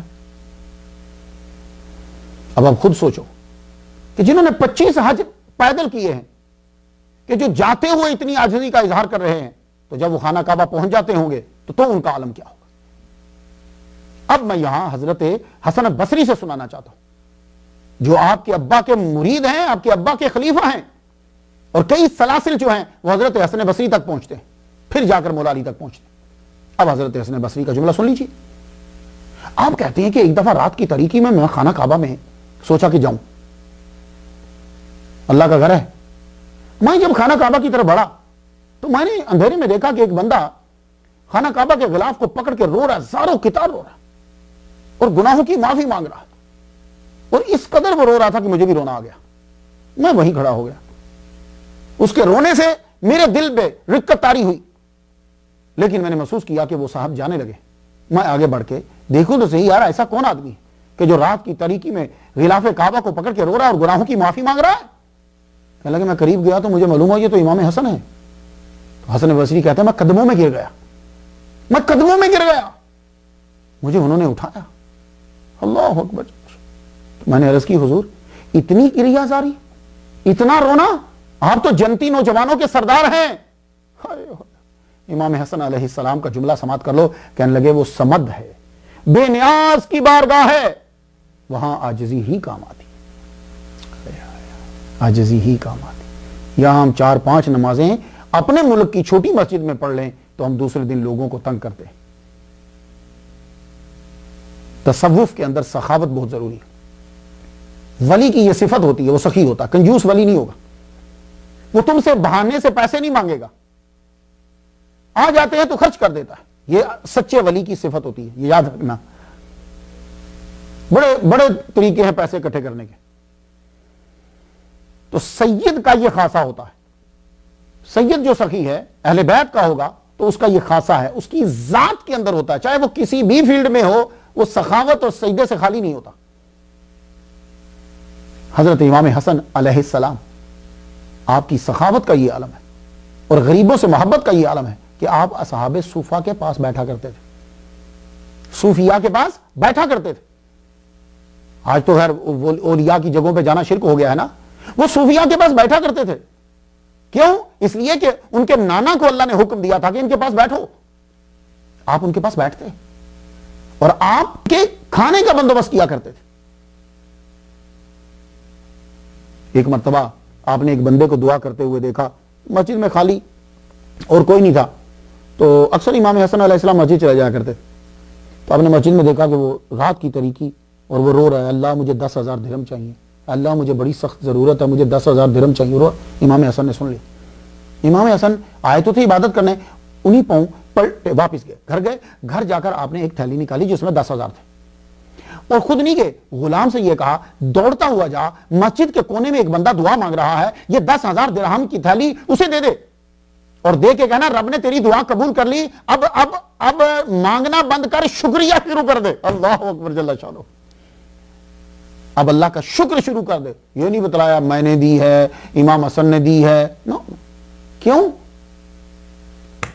وہ جانتا ہے کہ تم نے دے دی، بلکہ تصوف میں تو یہ ہوتا ہے کہ دیے ہی اسے جاتے ہیں کہ جس سے واپسی کی امید ہی نہیں ہوتی، واپسی کی امید ہی نہیں۔ اس لیے جو لوگ باہر کے ممالک میں ہو، اپنے ان رشتہ داروں کو بھی پیسے بھیج دیا کرو کہ جو تمہارے دشمن ہیں لیکن غریب ہیں، اور تمہیں امید ہی نہیں کہ کبھی اچھا لفظ بھی بولے گا، وہ دو، اس کا زیادہ ثواب ہوگا۔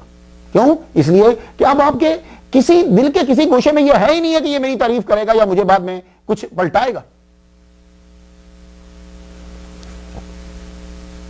علم میں امام حسن علیہ السلام کا بڑا اعلیٰ مقام ہے، علم۔ یار آپ خود ہی بتاؤ، جن کے نانا پہ قرآن اترا اور والد وہ ہیں کہ قرآن ان کے ساتھ، اور قیامت کے دن بھی جب قرآن آئے گا القرآن مع علی و علی مع القرآن، ان کا علمی مقام کتنا بلند ہوگا۔ چند باتیں میں عرض کرتا ہوں جو میں نے تفسیر واحدی سے لے کر آپ کو دے رہا ہوں، میں باتیں سمجھ کر لو۔ اب ٹائم کم ہوتا ہے تو اب ساری چیزیں تو نہیں، بس ایک ایک چیز آپ کو دیتا جاتا ہوں، خود آپ بھی آگے بڑھیے اور مطالعہ کیجیے۔ ایک صاحب مسجد نبوی میں آئے، ان کے ذہن میں ایک کوشچن تھا کہ شاہد کا معنی کیا ہے اور مشہود کا معنی کیا ہے۔ انہوں نے دیکھا کہ ایک آدمی جو ہے وہ ان کے پاس چند بندے بیٹھے ہیں، وہ بتا رہے ہیں، ان سے پوچھنے کہنے لگے شاہد کا معنی کیا ہے، قرآن مجید کے اندر شاہد سے کیا مراد ہے اور مشہود سے کیا مراد ہے؟ تو انہوں نے جواب دیا، کہنے لگے کہ بھائی شاہد سے مراد جمعہ کا دن ہے اور مشہود سے مراد عرفات کا دن ہے۔ اس بندے کی کوئی تسلی نہیں ہوئی، یا انہوں نے جواب بڑا مختصر دے دیا۔ دوسرے کے پاس گیا، دیکھا کہ ایک اور صاحب جو ہے وہ مسجد میں، ان کے پاس بھی کچھ بندے بیٹھے، ان سے پوچھا کہ شاہد کا معنی کیا ہے، قرآن مجید میں جو شاہد ہے وہ کون ہے اور مشہود کون ہے؟ تو انہوں نے بھی تقریباً کوئی ملتا جلتا جواب دیا، کہنے لگے شاہد جو ہے وہ فرشتے ہیں اور مشہود جو ہے وہ فجر کا وقت ہے۔ وہ صاحب جو ہے ایک بندے کو دیکھا، بڑا حسین چہرہ، بڑا خوبصورت چہرہ، داڑھی، زلفیں، امام حسن کی زلفیں تھی، زلفیں تو آپ کو پتا ہے وہ لوگ امامہ پہنتے تھے، آج کل تو سب نے امامہ چھوڑ دیا۔ امامہ شریف وہ ہوتا ہے کہ جو باندھا جائے اور اس کے پیچھے یہ ہو، یہ یاد رکھیے گا، یہ پگڑی میں ہونا چاہیے، یہ امامہ کے لیے حضور صلی اللہ علیہ وسلم دونوں کندھوں کے درمیان اسے جو ہے وہ رکھا کرتے تھے۔ آپ دیکھ رہے ہیں نا، تو یہ چیز جو ہے وہ ضرور ہو۔ تو ان سے پوچھا، کہنے لگے یار چہرہ بڑا خوبصورت ہے، میں ان سے پوچھتا ہوں۔ جا کے کہنے لگے قرآن مجید کے اندر لفظ شاہد آیا ہے، اس کا معنی کیا ہے، اور مشہود جو آیا ہے اس سے کیا مراد ہے؟ تو امام حسن علیہ السلام قرآن کے حافظ، ظاہراً آپ کے والد گرامی وہ ہیں کہ جن کے ساتھ قرآن ہے، آپ کا یہ خاصہ تھا کہ جو بھی کسی کو کچھ بتاتے تھے تو اگر وہ دلیل مانگتا تھا تو آپ قرآن کی آیت پڑھتے تھے، تو قرآن جب اس کی تشریح کر دیتا ہے تو وہ بڑی زبردست ہو جاتی۔ تو جب اس نے پوچھا شاہد کیا ہے تو آپ نے فرمایا شاہد جو ہیں یہ محمد مصطفیٰ صلی اللہ علیہ وآلہ وسلم ہے۔ کہنے لگا وہ کیسے؟ آپ نے فرمایا انا ارسلناک شاہدا ومبشرا ونذیرا، یہ شاہد حضور پاک ہے، اور میں تجھے دوسری دلیل دے دوں وجئنا بک علی ہؤلاء شہیدا، کہ باقی تو کوئی شاہد ہو سکتے ہیں، یہ اتنے زبردست شاہد ہیں کہ دنیا کے جتنے شاہد ہوں گے قیامت کے دن ان سب پر یہ شاہد ہوں گے۔ بندہ خوش ہوا، کہنے لگا جی تو پھر مشہود کیا ہے؟ آپ نے فرمایا پھر میں آیت پڑھتا ہوں۔ تو سورہ ہود کے اندر آپ نے سورہ ہود سے آیت پڑھی، کہنے لگے ذالک یوم مجموع لہ الناس وذالک یوم مشہود، یہ جو مجموع لہ الناس ہے نا یہی یوم مشہود ہے، قیامت ہی یوم مشہود ہے۔ سائل مطمئن ہوا، تو ایک بندے سے پوچھتا ہے یار یہ کون ہے؟ کہنے لگا یہی تو ہیں سبط رسول، یہی تو ہے امام حسن ہیں، حضرت حسن ہیں، نبی کی بیٹی کے بیٹے ہیں۔ اللہ، ایک بہت بڑا مسئلہ جو آج کے دور میں بھی لوگوں کی سمجھ میں نہیں آتا اور ہم سمجھا بھی نہیں پاتے، وہ مسئلہ تقدیر کا ہے۔ یہ ایک بڑا مشکل مسئلہ ہے۔ امریکہ میں کئی بچے مجھ سے پوچھتے ہیں اور آپ حیران ہو جائیں گے کہ ہمارے بچوں کے ذہن میں یہ تقدیر کا مسئلہ ان کے استاد ڈالتے ہیں۔ یہ بڑی عجیب سی بات ہے، وہ بچے پھر آ کر پوچھتے ہیں۔ اب یہ مسئلہ حضرت امام حسن علیہ السلام سے بھی پوچھا گیا، لیکن کس نے پوچھا؟ اب چلیے ہمارے داتا گنج بخش علی حجویری رحمۃ اللہ علیہ، جن کے در پر خواجہ معین الدین اجمیری چشتی رحمۃ اللہ علیہ نے چلا کاٹا ہے، جو ماموں لگتے ہیں عبد القادر گیلانی غوث پاک کے، وہ اپنی شورا آفاق کتاب کشف المحجوب کے 8ویں باب میں ایک خط انہوں نے نقل کیا ہے۔ میں پورا خط تو نہیں سناؤں گا، میں خلاصہ سناتا ہوں آپ کو۔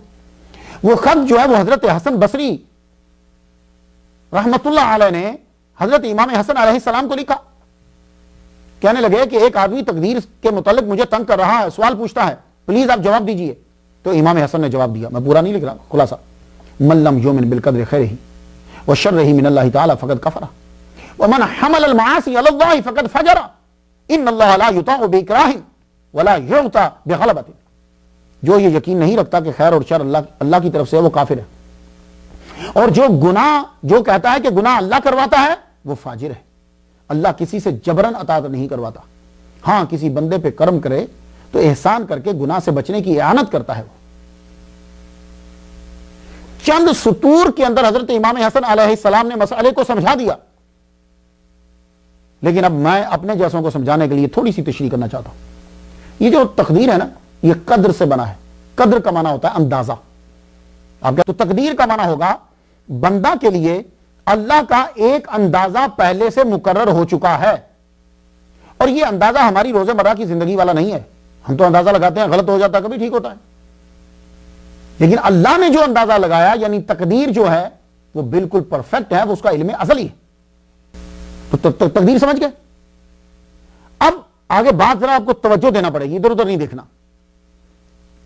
کسی کا علم عمل کا سبب نہیں بنتا،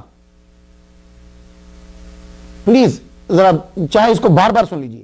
کسی کا علم عمل کے لیے علت نہیں بنتا۔ کیا مطلب؟ یہ اس کے علم میں ہے کہ یہ بندہ یہ کام کرے گا، تو یہ جو علم ہے یہ اس کا سبب نہیں ہے، اس کام کا سبب نہیں بنے گا، یہ ریزن نہیں بنے گا یہ۔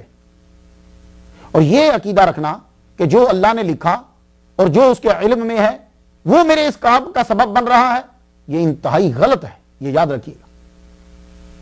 اگر اللہ تعالیٰ کے علم ازلی میں ہے کہ زید چوری کرے گا، تو سوال یہ ہے کہ کیا اللہ کے علم نے زید کو چوری پر مجبور کیا؟ بالکل نہیں۔ اب میں ایک مثال دیتا ہوں، اس سے بات سمجھ میں آ جائے گی، اور اللہ کرے کہ یہ مسئلہ حل ہو جائے۔ عدالت میں مقدمہ پیش ہوا،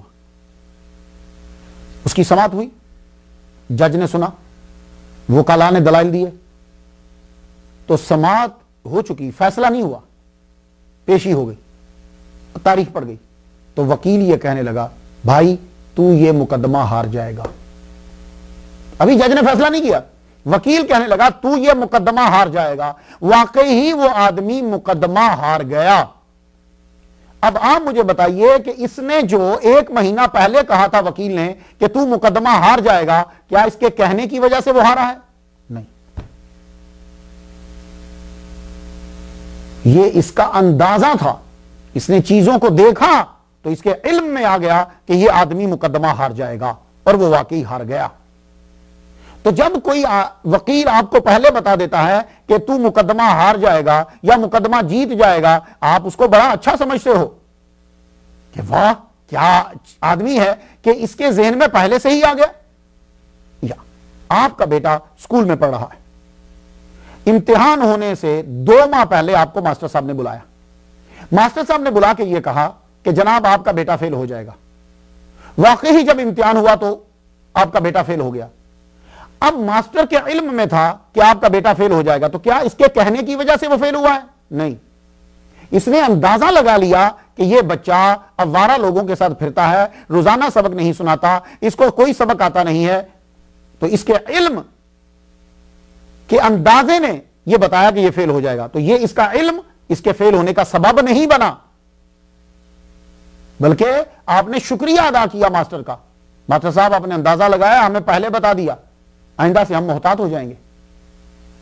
تو بہت ساری پیش گوئییں ہوتی ہیں جو آپ کے ذہن میں ہوتی ہیں، آپ کے اندازے میں ہوتی ہیں، اور وہ سچی ثابت ہو جاتی ہیں۔ تو کیا آپ اس وکیل کو پکڑ کے اندر کرا دیں گے؟ کیا آپ اس ماسٹر صاحب کو اندر کروا دیں گے؟ کیا وہ نجومی کو آپ اندر کروا دیں گے؟ نہیں، بلکہ بولیں کیا بات ہے یار، اس بندے کے علم میں یہ چیز آ گئی، تو آپ اس کی تعریف کریں گے۔ ورنہ بچے کے فیل ہونے میں آپ ماسٹر کو ماریں، آپ مقدمہ ہار گئے ہیں وکیل کو ماریں؟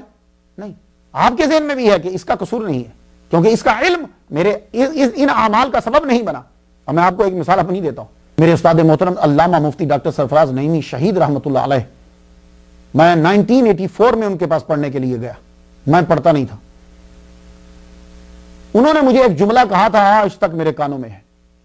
مجھے بٹھا کر انہوں نے جامعہ نعیمیہ میں جب داخل ہونا تو رائٹ سائڈ پہ وہ پڑھاتے تھے، پہلے استاد وہی تھے رائٹ سائڈ پہ، تو میں ان کے پاس بیٹھا، میرے ابا بھی طالب حسین شاہ رحمۃ اللہ علیہ پاس بیٹھے ہوئے تھے۔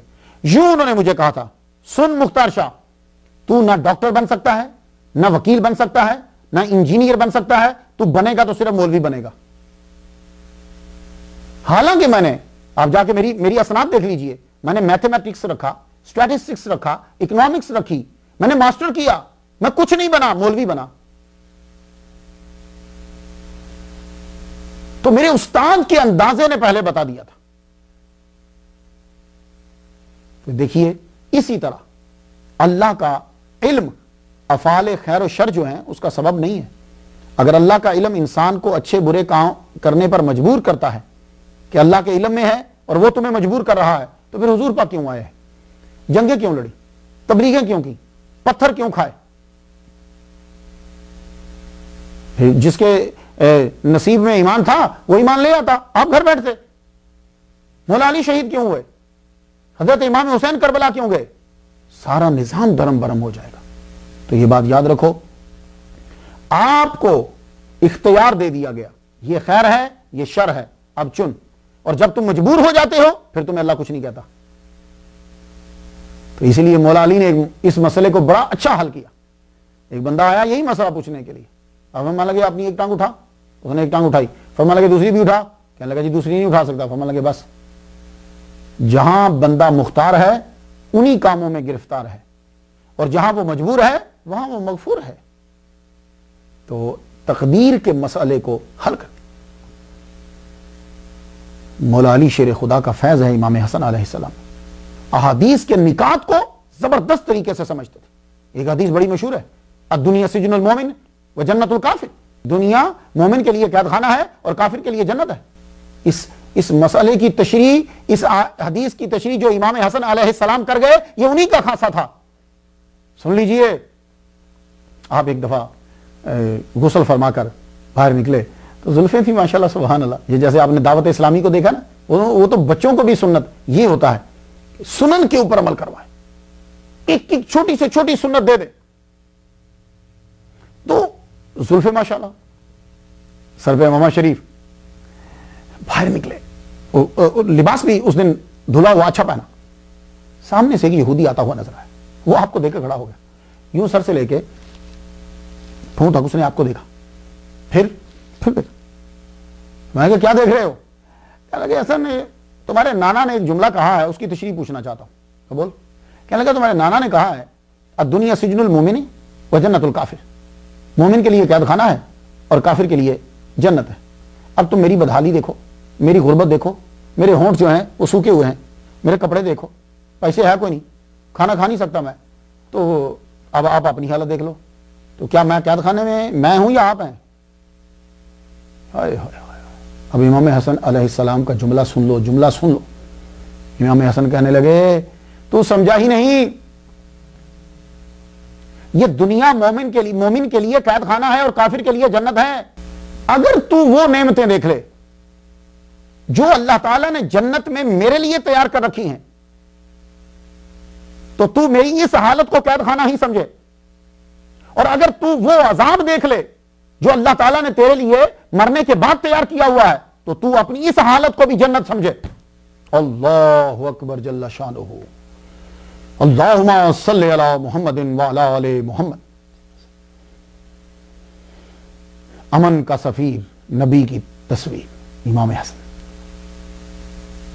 آپ نے اپنے والد گرامی کے ساتھ ہر جنگ میں حصہ لیا، مشکل میں، فیصلوں میں، ہر جگہ امام حسن جو ہیں وہ ساتھ ہوتے تھے. خارجیوں نے حضرت علی کو شہید کر دیا. فجر کی نماز کے وقت آپ پر وار ہوا، آپ شہید ہوئے. حضرت امام حسن نے آپ کا جنازہ پڑھایا اور آپ کو خاموشی سے جو ہے وہ دفنا دیا. آپ کی شہادت جب ہو گئی، دفنا دیا گیا، اس کے بعد لوگوں نے آپ کی بات کی. جو مولا علی کے خاص تھے، ان کے چاہنے والے تھے، انہوں نے امام حسن کی بات کی. حافظ ابن کثیر لکھتے ہیں کہ 90,000 لوگوں نے حضرت امام حسن علیہ السلام کے ہاتھ پر بیعت کر لی. یہ حافظ ابن کثیر کی تعداد ہے، ویسے ایک جگہ 70,000 بھی لکھا ہے. جب بیعت ہو گئی تو جیسے آپ کے ممالک کے اندر صدر صاحب بعد میں خطبہ دیتے ہیں، یہ ساری چیزیں آپ کے اسلام میں پہلے سے وہ کر چکے ہیں، عام نارمل چیزیں. آپ نے خطبہ دیا، حمد و ثنا کے بعد خطبہ دیا تو جملہ ذرا سماعت کیجیے. آپ نے فرمایا کہ سنو، میں علی کا بڑا بیٹا ہوں، فاطمہ بنت محمد صلی اللہ علیہ وسلم میری والدہ ہے. میں اس خاندان سے ہوں جس خاندان میں جبریل کا نزول ہوتا. جب حضور صلی اللہ علیہ وآلہ وسلم نے کہا تھا اللہم ہؤلاء اہل بیتی، تو اس وقت چادر میں جانتے ہو کون تھے؟ میں تھا، میرا بھائی تھا، میرے والد تھے، میری امی تھی. اور ہم ہی ہیں جن کے بارے میں جن سے محبت کرنے کے لیے محمد مصطفیٰ صلی اللہ علیہ وسلم نے تم سے سوال کیا ہے. یہ آیت تو تمہاری نظر میں ہوگی قل لا اسألکم علیہ اجرا الا المودۃ فی القربى. وہ قربا کون ہے؟ میں ہی تو ہوں. میرے والدی نے خیبر میں جھنڈا گاڑا تھا، میرے والد ہی نے وہ دروازہ اکھاڑا تھا. من کنت مولا فہذا علی مولا. حضور صلی اللہ علیہ وسلم نے میرے والد گرامی علی ابن ابی طالب کے لیے بولا تھا. حضرت عبید اللہ ابن عباس کھڑے ہوئے اور کہا امام حسن ہی وصی علی ہیں، سبط رسول ہیں، ان کی اطاعت ہم سب پر لازم ہے. سب لوگ جو ہے وہ آپ کے قریب ہوئے. فروری اور مارچ 661 عیسوی آپ کا کوفہ میں والد کے غم میں گزرا اور معاملات کے دیکھ بھال میں اس کی ابتدائی جو انیشیل سٹیجز تھی اس پہ گزرا. اور معاملات کے اوپر اور خلافت کے اوپر روز جو ہے وہ گفتگو ہوتی. شامی گورنمنٹ نے 5 سال سے قصاص کا ایشو جو ہے وہ اٹھایا ہوا تھا. حضرت علی کو جب انہوں نے تسلیم نہیں کیا تو امام حسن کو کیسے تسلیم کرتے؟ ان کو بھی انہوں نے خلیفہ تسلیم نہ کیا. امام حسن علیہ السلام نے جہاں بہتر سمجھا وہاں حاکم بھیجے، گورنر بھیجے، مگر شامی گورنمنٹ کی انٹیلیجنس بہت تیز تھی. آپ کی فوج کے اندر بہت سارے آدمی انہوں نے اپنے چھوڑ دیے. ان کو دھڑا دھڑ جو ہے وہ پیسے دیے جاتے، وہ جاسوس چھوڑ دیے. اور یہ ہر گورنمنٹ کرتی ہے، چھوڑ دیے اس کے اندر. تو آپ کو معلوم ہوا امام حسن علیہ السلام کو کہ شامی گورنمنٹ جو ہے وہ ہم سے مقابلہ کرنا چاہتی ہے اور آپ کے علاقوں پر جو ہے وہ حملہ کرے گی. تو آپ نے اپنے لشکر کو جو ہے وہ اکٹھا کیا. تو حافظ ابن کثیر لکھتے ہیں کہ اس قدر لشکر تھا امام حسن علیہ السلام کے اندر کہ تحت نگاہ سر جو ہے وہ نظر آتے تھے. اور یہ جب عمر بن العاص کو پتا چلا تو امیر معاویہ نے ان سے جب مشورہ کیا تو وہ کہنے لگے اے امیر معاویہ، میں جو لشکر دیکھ رہا ہوں یہ لشکر میں اتنے لوگ ہیں کہ جب یہ لڑنے پہ آ جائیں گے تو اپنے بدے مقابل آنے والوں کو قتل کر ڈالیں گے. تو کہنے لگے پھر میں کیا کروں؟ کہنے لگے تم یوں کرو کہ مقابلہ کی بھی تیاری رکھو اور ساتھ ساتھ جس طرح ہو سکتا ہے فوج میں جاسوس چھوڑ دو اور جرنیل اور سپہ سالار اور خاص طور پر جو عراق کے ہوں ان کو خریدنے کی کوشش کرو. اور اگر وہ خریدے نہیں جا سکتے تو کم از کم فوج کے اندر یہ چیز پھیلا دو کہ جنگ کی تباہ کاریاں کیا ہوتی ہیں اور انسانیت کی بھلائی کا نعرہ لگا دو، انسانیت کی بھلائی کا سبق دو۔ یہ چیزیں جو ہیں انٹیلیجنس جو ہے وہ جاسوسوں نے حضرت امام حسن علیہ السلام کی فوج کے اندر چھوڑ دی۔ حضرت امیر معاویہ کے اندر کچھ بندہ شامل ہوتا تھا تو وہ اس کی پوری چھان بین کرتے تھے، لیکن امام حسن علیہ السلام پوری چھان بین نہیں کرتے۔ کیوں؟ تصوف ہے، خلافت راشدہ جو آ رہا ٹھیک ہے، کم از کم کوئی چیز تو سن کے جائے گا۔ آپ جب تقریر فرما رہے ہوتے تھے، ایون کہ بیعت کا جب خطبہ دے رہے تھے، بیعت جب لی جا رہی تھی تو بیچ میں جاسوس بیٹھے ہوئے مسکرا رہے تھے، ہنس رہے تھے۔ حضرت امیر معاویہ کو خوف دامنگیر ہوا کہ دونوں طرف کی فوج تھکی ہوئی ہے، اکثر جنگ سے تنگ ہے، مگر علی کی شہادت ان کی فوج میں جذبہ پیدا کیے ہوئے ہے، وہ جم کے لڑیں گے۔ تو پھر حضرت امیر معاویہ نے کیا کیا کہ عبد الرحمن بن سامورہ اور عبید اللہ بن عامر کو امام حسن علیہ السلام کی خدمت میں بھیجا کہ میں صلح کرنا چاہتا ہوں۔ جب حضرت امام حسن رضی اللہ تعالیٰ عنہ کا پتہ چلا، میڈیا ٹرک کا پتہ چلا کہ میڈیا نے گھیر لیا ہے، صلح نہ کرتے تو میڈیا مشہور کر دیتا کہ امام حسن دہشت گرد ہیں، لوگوں کو مروانا چاہتے ہیں۔ تو آپ نے پھر کیا کیا؟ جانتے تو آپ سب تھے، آپ کو سب معلوم ہو گیا تھا کتنے جاسوس ہیں، کون کون بک گیا ہے، لیکن آپ نے باقی جو اپنے دوست تھے، مخلص تھے، ان کو سنانے کے لیے کہ تاکہ وہ جان لیں، آپ نے تقریر کی۔ ذرا تقریر سماعت کیجیے گا۔ حمد و ثنا کے بعد آپ نے فرمایا، شامی گورنمنٹ نے جو صلح کا پیغام بھیجا ہے تم میں پہلے ہی پھیلا دیا گیا ہوگا، یعنی صرف میرے تک نہیں آیا، تمہیں پھیلا دیا گیا ہوگا۔ میں بھی صلح چاہتا ہوں، میرے والد بھی صلح اور امن ہی چاہتے تھے۔ جب میرے والد نے تم کو بلایا تھا آؤ شامیوں سے جنگ کریں، تب تمہارے سامنے دین تھا، اب اکثر کے سامنے دین نہیں ہے، دنیا ہے۔ تم میں کچھ وہ ہیں جو اس بات پہ رو رہے ہیں کہ صفین میں ہمارے اتنے مر گئے، وہ اس بات پہ ابھی تک رو رہے ہیں۔ تو اب جب تم لڑو گے تو دین تمہارے سامنے نہیں ہوگا، بلکہ تم بدلہ لینے کے لیے لڑو گے، تو دین تو چلا گیا۔ اور کچھ خارجی ہیں، وہ الگ فتنہ پھیلا رہے ہیں ہماری ہی فوج کے اندر، اور کچھ ایسے ہیں کہ جو نہ ہمارا ساتھ دے رہے ہیں نہ ان کا ساتھ دے رہے ہیں۔ اب بتاؤ، تو میری اطلاع کے مطابق ہم میں وہ لوگ بھی ہیں کہ جن کی ظاہری موجودگی تو یہاں ہوتی ہے، لیکن باطنی اور ذہنی شام میں ہوتی ہے، سیریا میں ہوتی ہے۔ امیر معاویہ نے جو صلح کی دعوت دی ہے اس میں نہ عزت ہے نہ انصاف ہے۔ اب تم سے پوچھنا چاہتا ہوں کہ صلح کی دعوت قبول ہے تمہیں؟ لو جی، وہ بندے کچھ جمع کیے ہوئے تھے، ایک دم اٹھے، البقیہ البقیہ، ہم صلح چاہتے ہیں، ہم صلح چاہتے ہیں، ہم صلح چاہتے ہیں۔ یہ دو نعرے بیک آواز جب اٹھے، اب جاسوسوں کو موقع مل گیا۔ کیس بن صاحب کو قتل کر دیا گیا، کیس کو قتل کر دیا گیا، کیس کو قتل کر دیا گیا۔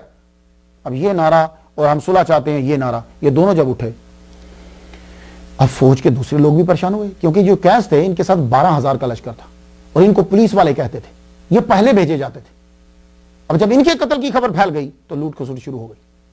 خارجیوں نے امام حسن پر حملہ کر دیا، کیونکہ خارجی جو تھے وہ نہ حضرت علی کو مسلمان سمجھتے تھے اور نہ ہی حضرت امام حسن کو۔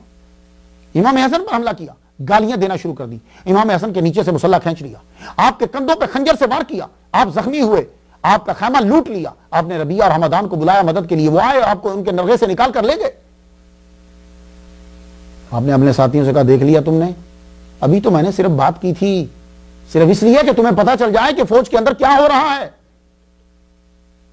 آپ وہاں سے بد دل ہو کر مدائن کی طرف روانہ ہو گئے۔ مدائن کی طرف روانہ ہوئے تو رستے کے اندر ایک خارجی بیٹھا ہوا تھا، اور وہ خارجی جو ہے اس نے اٹھ کر حملہ کیا۔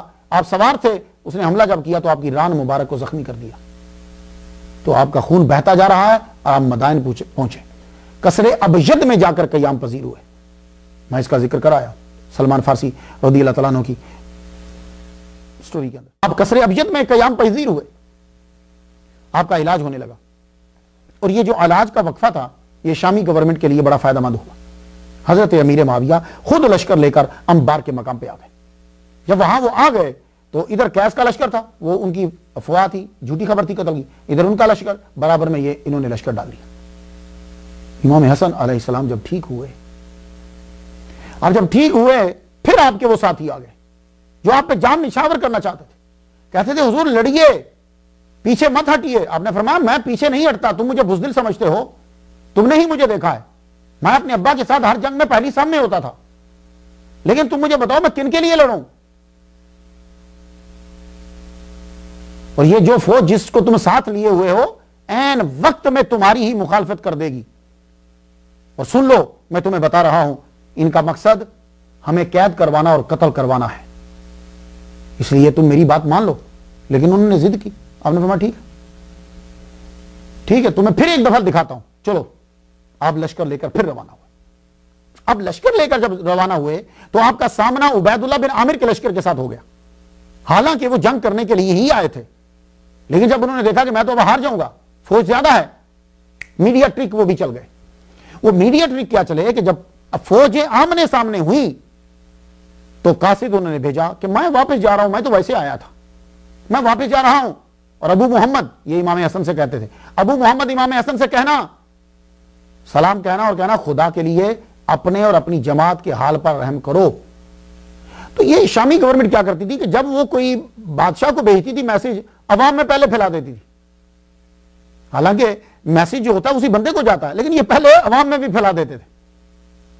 عوام میں بھی پھیلا دیا گیا, اور جب عوام میں پھیلا دیا گیا تو فوجیوں کے اندر بھی دو گروپ ہو گئے. پھر تو آپ نے انہی لوگوں کو جو اپنے چاہنے والے تھے انہیں بلایا, کہنے لگے دیکھ لو اب خوش ہو, آپ فوج کے اندر ہی ہیں, حالانکہ میں جانتا ہوں کہ وہ جنگ کرنے کے لیے آئے تھے, واپس ویسے چلے گئے. 15 جمادی الاول 41 ہجری 16 سپٹمبر 661 عیسوی میں جب خلافت علی منہاج النبوت مکمل ہو چکی تو امام حسن نے سلطنت خیرات کر دی امیر معاویہ کو. اس وقت حضرت امام حسن علیہ السلام کی عمر 38 قمری سال تھی اور حضرت امیر معاویہ کی عمر جو ہے 59 سال تھی. آپ نے صلح کیوں کی؟ بڑا نازک مسئلہ ہے, لیکن تاریخ کے اندر جو لکھا ہے میں آپ کے گوش گزار کرنا چاہتا ہوں. کہتے ہیں کچھ نے کہا امام حسن کو صلح نہیں کرنی چاہیے تھی, امام حسن کا فیصلہ جو ہے وہ سراسر غلط تھا. لیکن سنو, میں اہل بیت کے در کا کتا ہوں, نوکر ہوں. اب میں بتانا چاہتا ہوں کہ حضرت امام حسن علیہ السلام نے صلح کیوں کی. پہلی وجہ یہ تھی, اور یہ میں آپ کو لیکچر میں پچھلے میں کہہ چکا ہوں, میرا نبی جب کوئی بات کہہ دیتا ہے تو ساری کائنات محمد مصطفیٰ صلی اللہ علیہ وآلہ وسلم کی بات کو پورا کرنے میں لگ جاتی ہے. خواہ سورج کو رکنا پڑے, آسمان کو گردش روکنی پڑے, چاند کو رکنا پڑے, پتھر کو تیرنا پڑے, آنکھ کو اپنا جلانا سلب کر لینا پڑے, محمد مصطفیٰ صلی اللہ علیہ وسلم کی بات کائنات پوری کرتی ہے.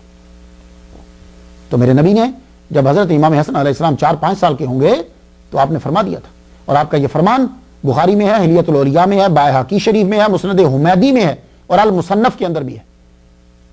مختلف الفاظ ہوں گے, بات ایک ہی ہے. بخاری میں کیا ہے؟ ان ابی بکر قال سمیعت رسول اللہ صلی اللہ علیہ وسلم علی المنبر, میں نے حضور کو خود سنا ہے, آپ منبر پہ جلوہ فرما ہے. والحسن الی جنبہ, اور آپ کی سائیڈ میں حضرت امام حسن بیٹھے. ینظر الی الناس مرۃ و الیہ مرۃ, ایک مرتبہ ادھر دیکھتے ہیں, ایک مرتبہ ادھر دیکھتے ہیں, پھر ادھر دیکھتے ہیں, پھر ادھر دیکھتے ہیں, پھر ادھر دیکھتے ہیں, پھر ادھر ینظر الی الناس مرۃ و الیہ مرۃ ویقول ان ابنی ھذا سید. اور فرمانے لگے, اب خطبہ ہو رہا ہے مسجد نبوی میں, خطبے کے دوران کہہ رہے ہیں یہ میرا بیٹا سید ہے. وعلی اللہ ان یصلح بہ, میرا اللہ ان کی وجہ سے صلح کروائے گا. بین فئتین من المسلمین, مسلمانوں کے دو گروہوں کے بیچ. اب جو کچھ ہو جائے, امام حسن بن علی علیہ السلام دو عظیم گروہوں میں صلح کا سبب بنیں گے. حضور نے فرمایا بہی ان یصلح بہی, یعنی صلح ان کی وجہ سے ہوگی, کسی اور کی وجہ سے نہیں ہوگی.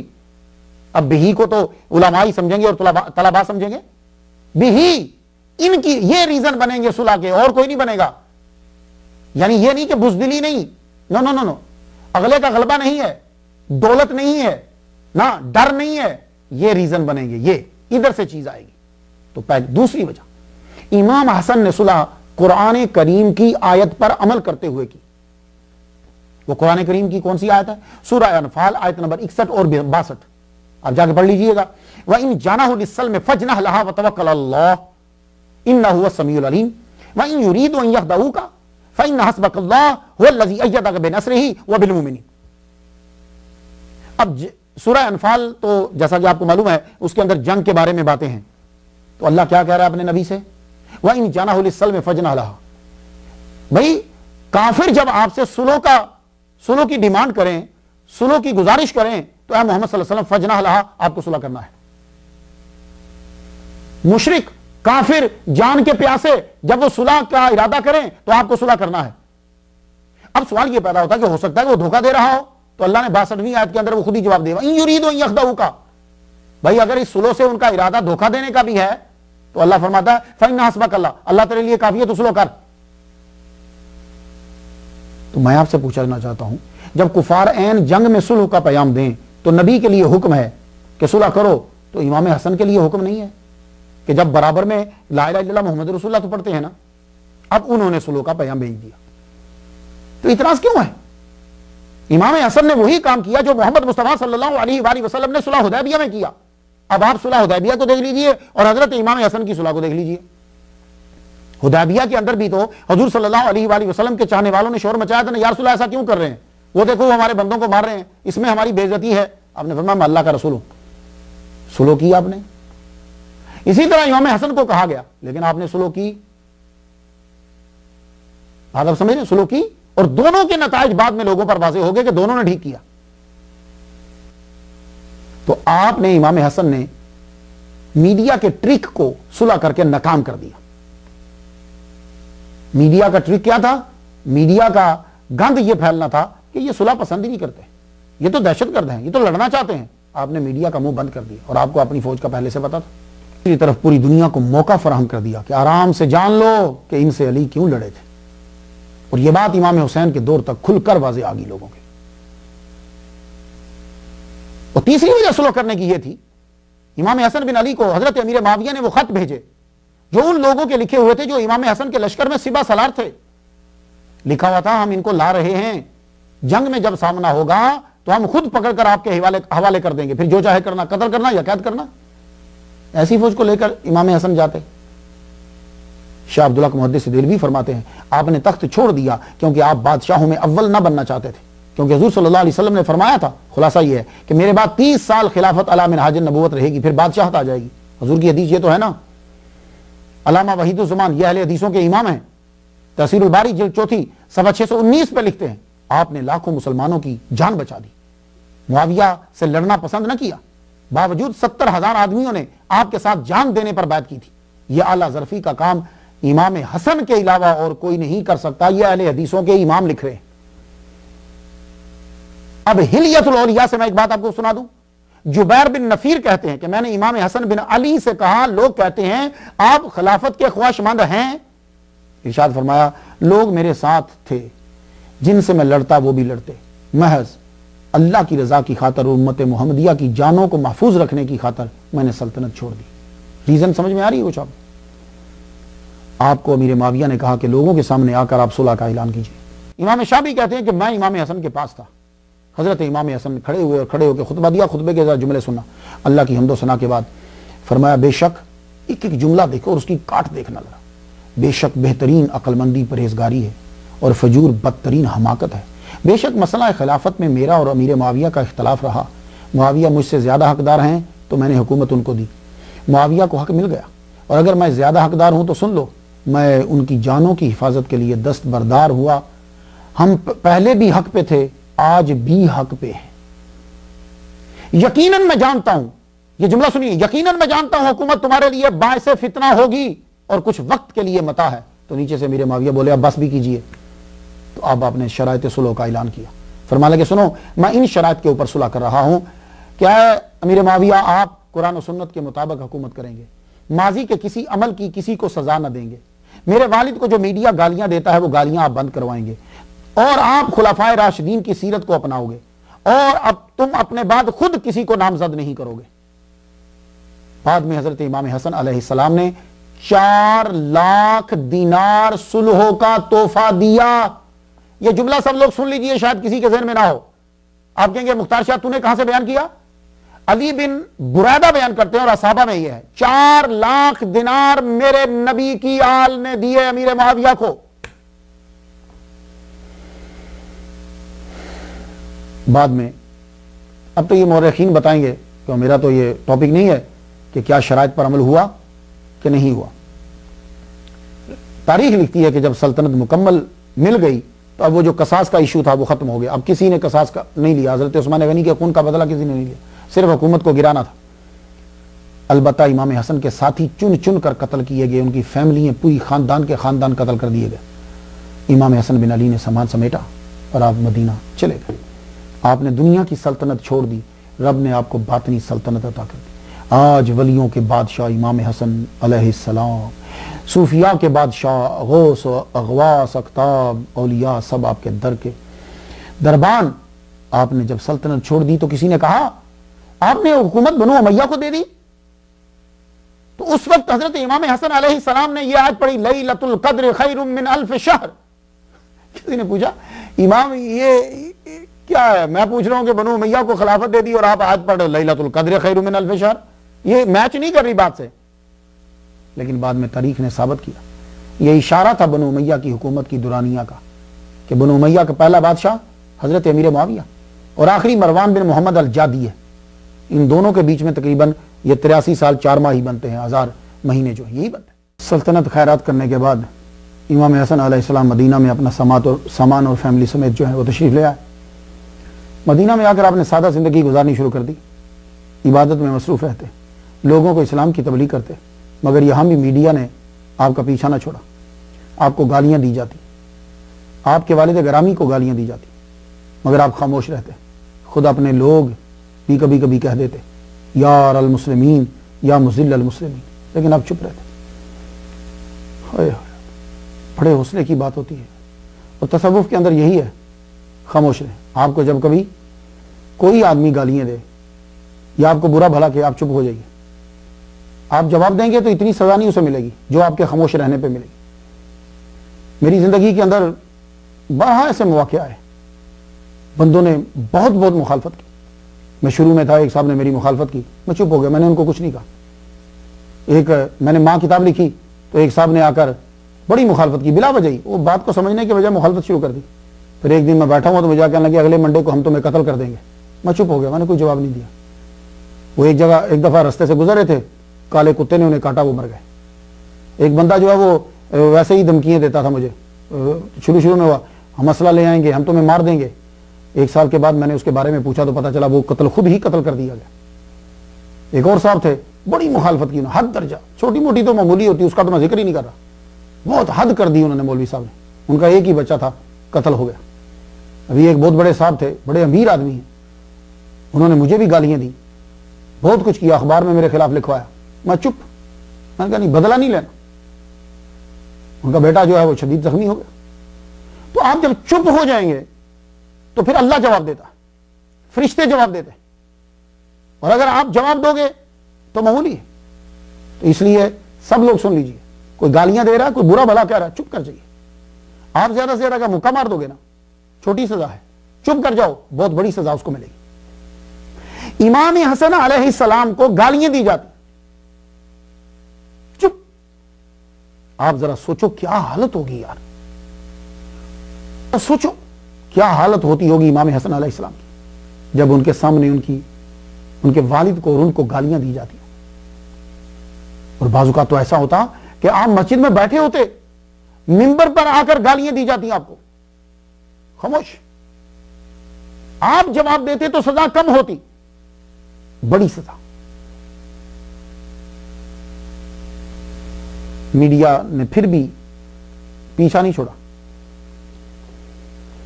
2 چیزیں خوب پھیلائی. ایک, آپ جی پیسے, کیوں کسی کو بدنام کرنا تو یہ بندے نے پیسے چوری کیے, پیسوں کا گھپلا کیا, اور جی یہ پیسے لیتے ہیں, اتنے پیسے ان کو دیتے ہیں, جبکہ حضرت امام حسن نے خود 4 لاکھ دینار سلو میں حضرت امیر معاویہ کو دیے. دوسرا جو پھیلایا گیا وہ یہ شادیاں بڑی کرتے ہیں. اور حیران ہوں میں کہ امام حسن علیہ السلام کے بارے میں بڑے بڑے اچھے جو ریسرچ کرنے والے ہیں انہوں نے بھی خود سے تحقیق نہیں کی, جو پیچھے سے چلتا آ رہا تھا وہی لکھ دیا. میں ایک کتاب آپ کو بتاتا ہوں, کتاب ہے history of Islam in Persia and Iraq. یہ 228 صفحات کی یہ کتاب ہے. یہ کتاب 1933 میں چھپی ہے, ڈوائٹ نے یہ کتاب لکھی ہے. یہ کتاب آپ کو نیٹ پہ بھی مل جائے گی. اس کا چیپٹر 6 ہے, حسن دا کیلف ہو ایبڈیکیٹڈ, اس کے صفحہ 74 کے اوپر ہے کچھ لکھا، میں اس کو صرف آپ کو خلاصہ بتا دیتا ہوں، نیٹ پہ جا کے آپ خود پڑھ لیجیے گا۔ آپ کی 60 بیویاں تھیں، کئی لونڈیاں بھی ساتھ میں تھیں۔ ایک صاحب نے لکھا 70 بیویاں تھیں، ایک صاحب نے لکھا 300 بیویاں تھیں، ایک صاحب نے لکھا 90 بیویاں تھیں، اور ایک صاحب نے تو 900 بیویاں لکھی ہیں۔ روایت دیکھ رہے ہیں آپ؟ میں مورخ نہیں ہوں، لیکن مجھے یہ سمجھ نہیں آ رہی کہ بھائی ایک ہی لکھو نا۔ تو یہ جو فرق یہ بتلا رہا بات سچی نہیں ہے۔ جب روایت میں اختلاف آ جائے تو اضطراب تو اسی وقت پیدا ہو گیا، اس میں اس کی طاقت تو اسی وقت کم ہو جاتی کہ جب ایک چیز یہاں ایسی ہے دوسری وہاں ایسی ہے۔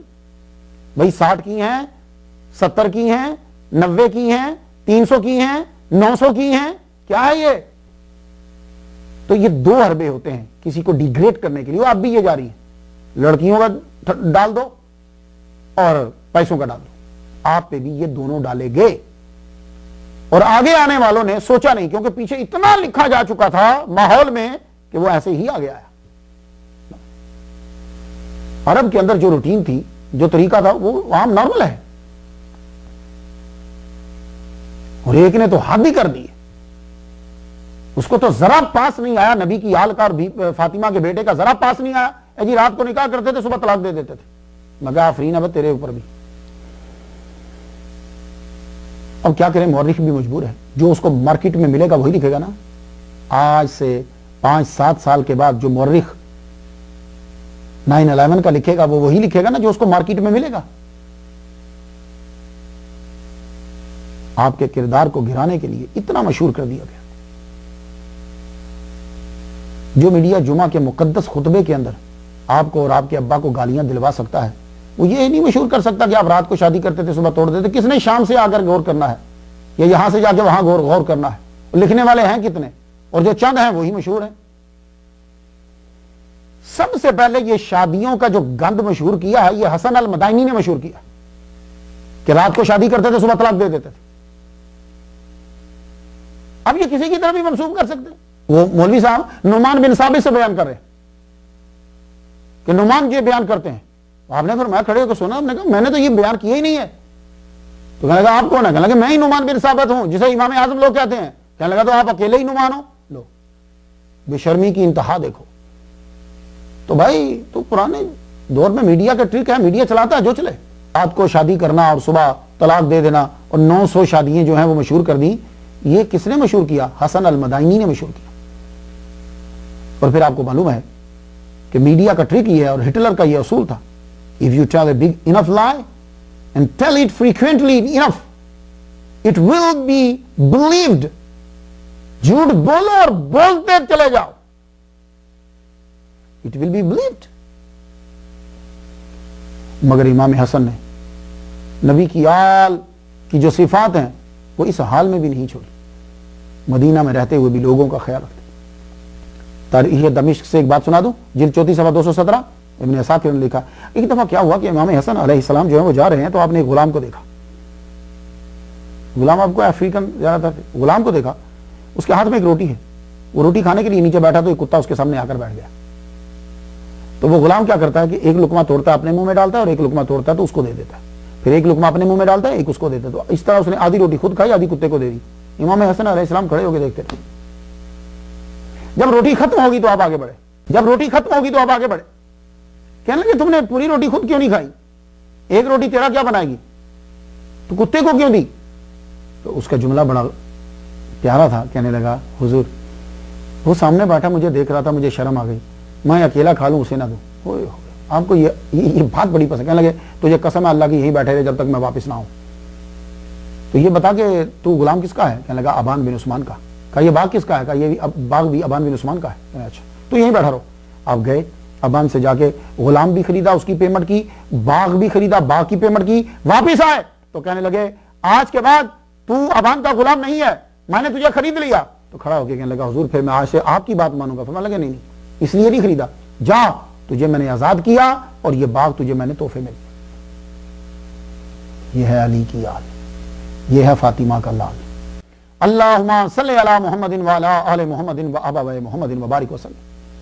حضرت ابو ہریرہ رضی اللہ تعالیٰ عنہ کو امام حسن علیہ السلام سے بڑی شدید محبت تھی، بڑی شدت سے محبت تھی. حضرت ابو ہریرہ رضی اللہ تعالیٰ عنہ کو حضرت امام حسن بن علی رضی اللہ تعالیٰ عنہما سے بڑی محبت تھی. میں آپ کو ایک بات بتاتا ہوں، امام مسلم میں ہے اور ابن ماجہ نے اس کو نقل کیا ہے. خلاصہ سناتا ہوں آپ کو میں. ابو ہریرہ روایت کرتے ہیں ایک دن میں اور حضور صلی اللہ علیہ وسلم بنو قینقاع کے بازار سے آ رہے تھے.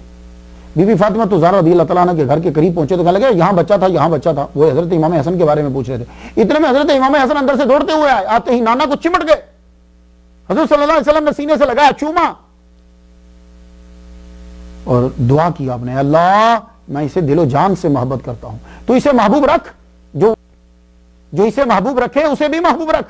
ابو ہریرہ کہتے ہیں جس دن سے یہ کلمات میں نے سنے اس دن سے مجھے امام حسن سے محبت ہو گئی. یعنی بچپن سے ہی امام حسن سے یہ محبت کرتے تھے حضرت ابو ہریرہ رضی اللہ تعالیٰ عنہ. طبرانی سے میں ایک بات آپ کو سناتا ہوں اور یہ مستدرک میں بھی ہے. ایک مجلس میں حضرت ابو ہریرہ رضی اللہ تعالیٰ عنہ جلوہ فرماتے کہ امام حسن تشریف لائے اور آپ نے سب کو سلام کیا.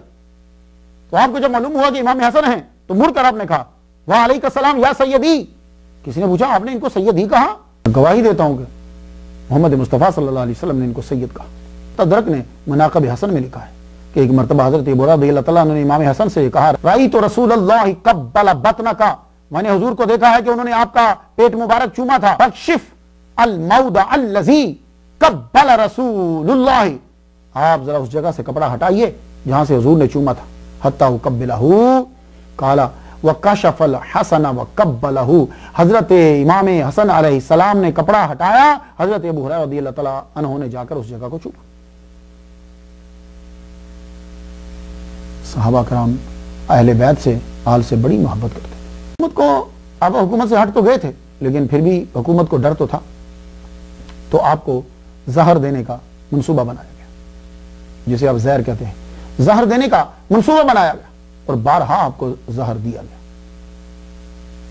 ڈوائٹ نے اپنی کتاب کے 76 صفحے کے اوپر لکھا ہے، 76ویں صفحے پہ لکھا ہے کہ پہلے ایک غلام کو خریدا گیا جو آپ کے گھر میں ہی کام کرتا ہے. اس نے 3 مرتبہ کھانے میں زہر دیا مگر آپ پر اثر نہ ہوا. پھر ایک اور آدمی کو بھیجا گیا، بہت ہی خطرناک قسم کا زہر جو ہے وہ دے کر بھیجا گیا. اس کا ایک قطرہ اگر تالاب میں ڈال دیا جائے تو ساری مچھلیاں مر جائیں.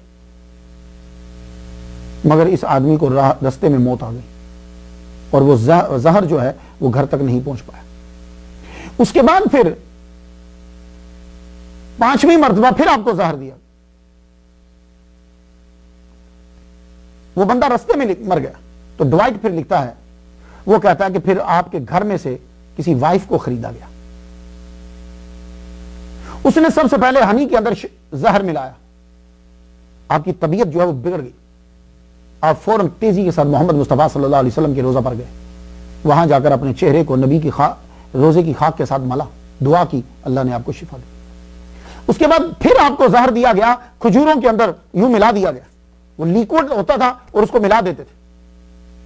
تو آپ نے 7 کھجوریں کھا لی، پھر آپ کی طبیعت جو ہے وہ بگڑ گئی. اب دوبارہ پھر حضور صلی اللہ علیہ وآلہ وسلم کے روزہ اطہر پر گئے. روزے پر جب آپ گئے وہاں جا کر پھر آپ نے دعا مانگی اور وہ مٹی مبارک لے کر اپنے جسم کے اوپر جو ہے وہ ملی، اللہ نے پھر آپ کو شفا دی.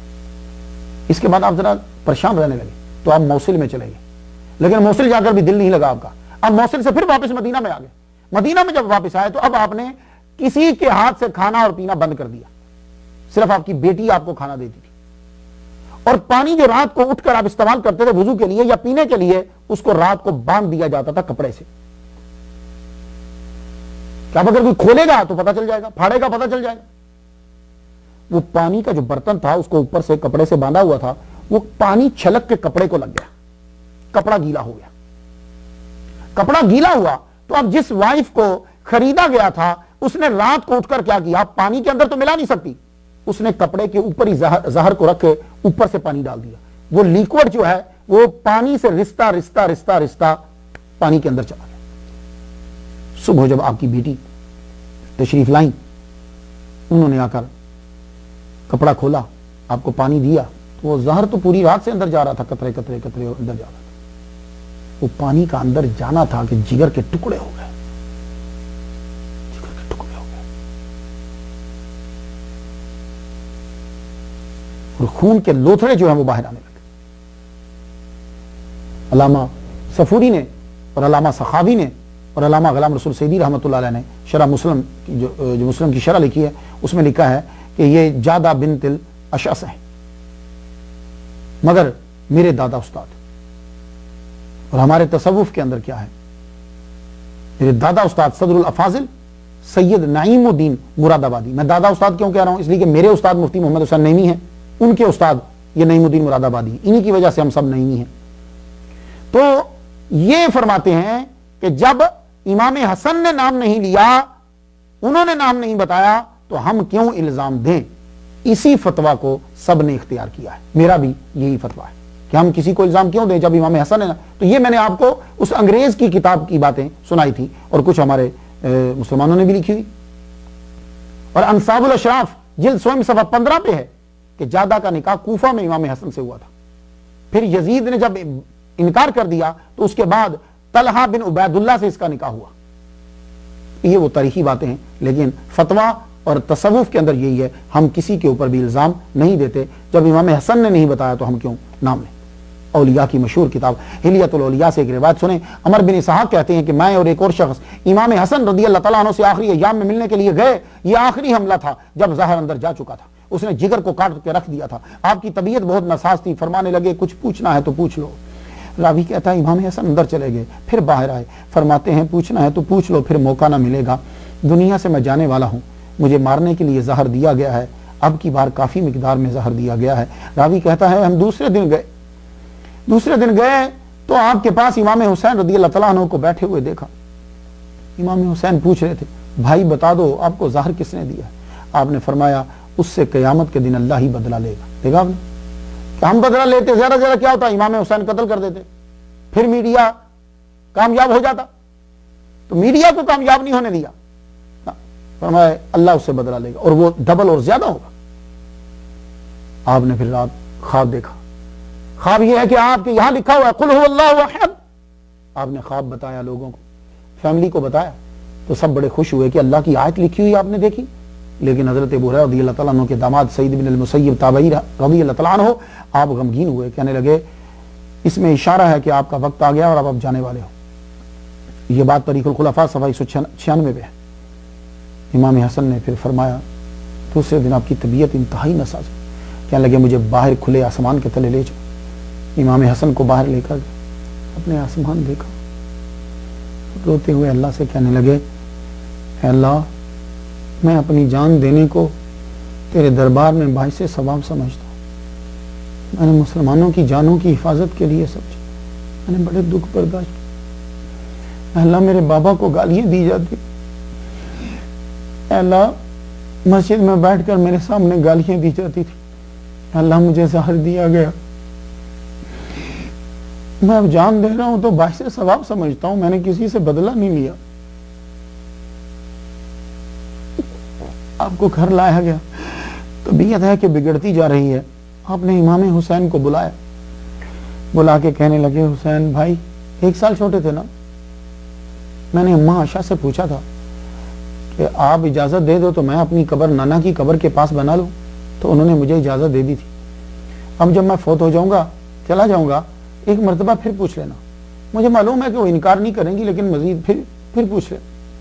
اور سنو مجھے یقین ہے کہ شام کی گورنمنٹ کے کرندے تمہارے سامنے کھڑے ہو جائیں گے، وہ مجھے دفن نہیں ہونے دیں گے وہاں، اور مجھے یہ بھی ڈر ہے کہ تلواریں نکل آئیں گی. تو پھر اس طرح کرنا، تھوڑی دیر کے لیے مجھے نانا کے روزے کے سامنے کھڑا رکھ دینا میرے جنازے کو، پھر مجھے جنت البقیع میں دفنا دے. وہ وقت آ گیا، ربیع الاول 50 ہجری آپ کا وصال ہو گیا. امام حسین حضرت عباس اور ابو طالب کے بیٹوں نے مل کر غسل دیا. امام حسین خود جنازہ پڑھانا چاہتے تھے مگر شامی حکومت کے مدینہ میں حاکم سعید بن یاس نے کہا مجھے پڑھانے دیجئے. آپ نے مسئلہ کو مد نظر رکھتے ہوئے ان کو جنازہ پڑھانے کی اجازت دے دی. امام حسین جنازہ ہو گیا، امام حسین گئے اما عائشہ کے پاس، اجازت دیتی ہیں آپ کہ ان کو یہاں آپ کے کمرے میں دفنا دیا جائے. اما عائشہ کہنے لگی بیٹو یہ تمہارا ہی گھر ہے، تمہارا حق ہم سے زیادہ ہے، جہاں چاہو دفناؤ، میری طرف سے کوئی پابندی نہیں ہے. لیکن مروان نے یہ بات سن لی، مروان نے پھڈا کھڑا کر دیا، ہم کبھی بھی روزہ رسول میں دفن نہ ہونے دیں گے. مسلح ساتھیوں کو لے آیا، قریب تک کہ تلواریں نیام سے نکلتی. حضرت ابو ہریرہ زاروں کنار روتے ہوئے قریب آئے, کہنے لگے او اللہ کے بندو ظالموں, امام حسن کو کیوں نہیں دفن ہونے دیتے؟ میں نے خود حضور سے سنا ہے کہ حسن و حسین جنتی نوجوانوں کے سردار ہیں. مروان بولا حدیثیں چھوڑو, ہم انہیں دفن نہیں ہونے دیں گے. تو سعد بن ابی وقاص, جابر بن عبداللہ اور عبداللہ بن عمر آگے آئے, امام حسین سے کہا آپ دوسری وصیت پر عمل کریں. تو آپ نے تھوڑی دیر کے لیے جنازے کو نانا کے روضہ کے پاس روکا,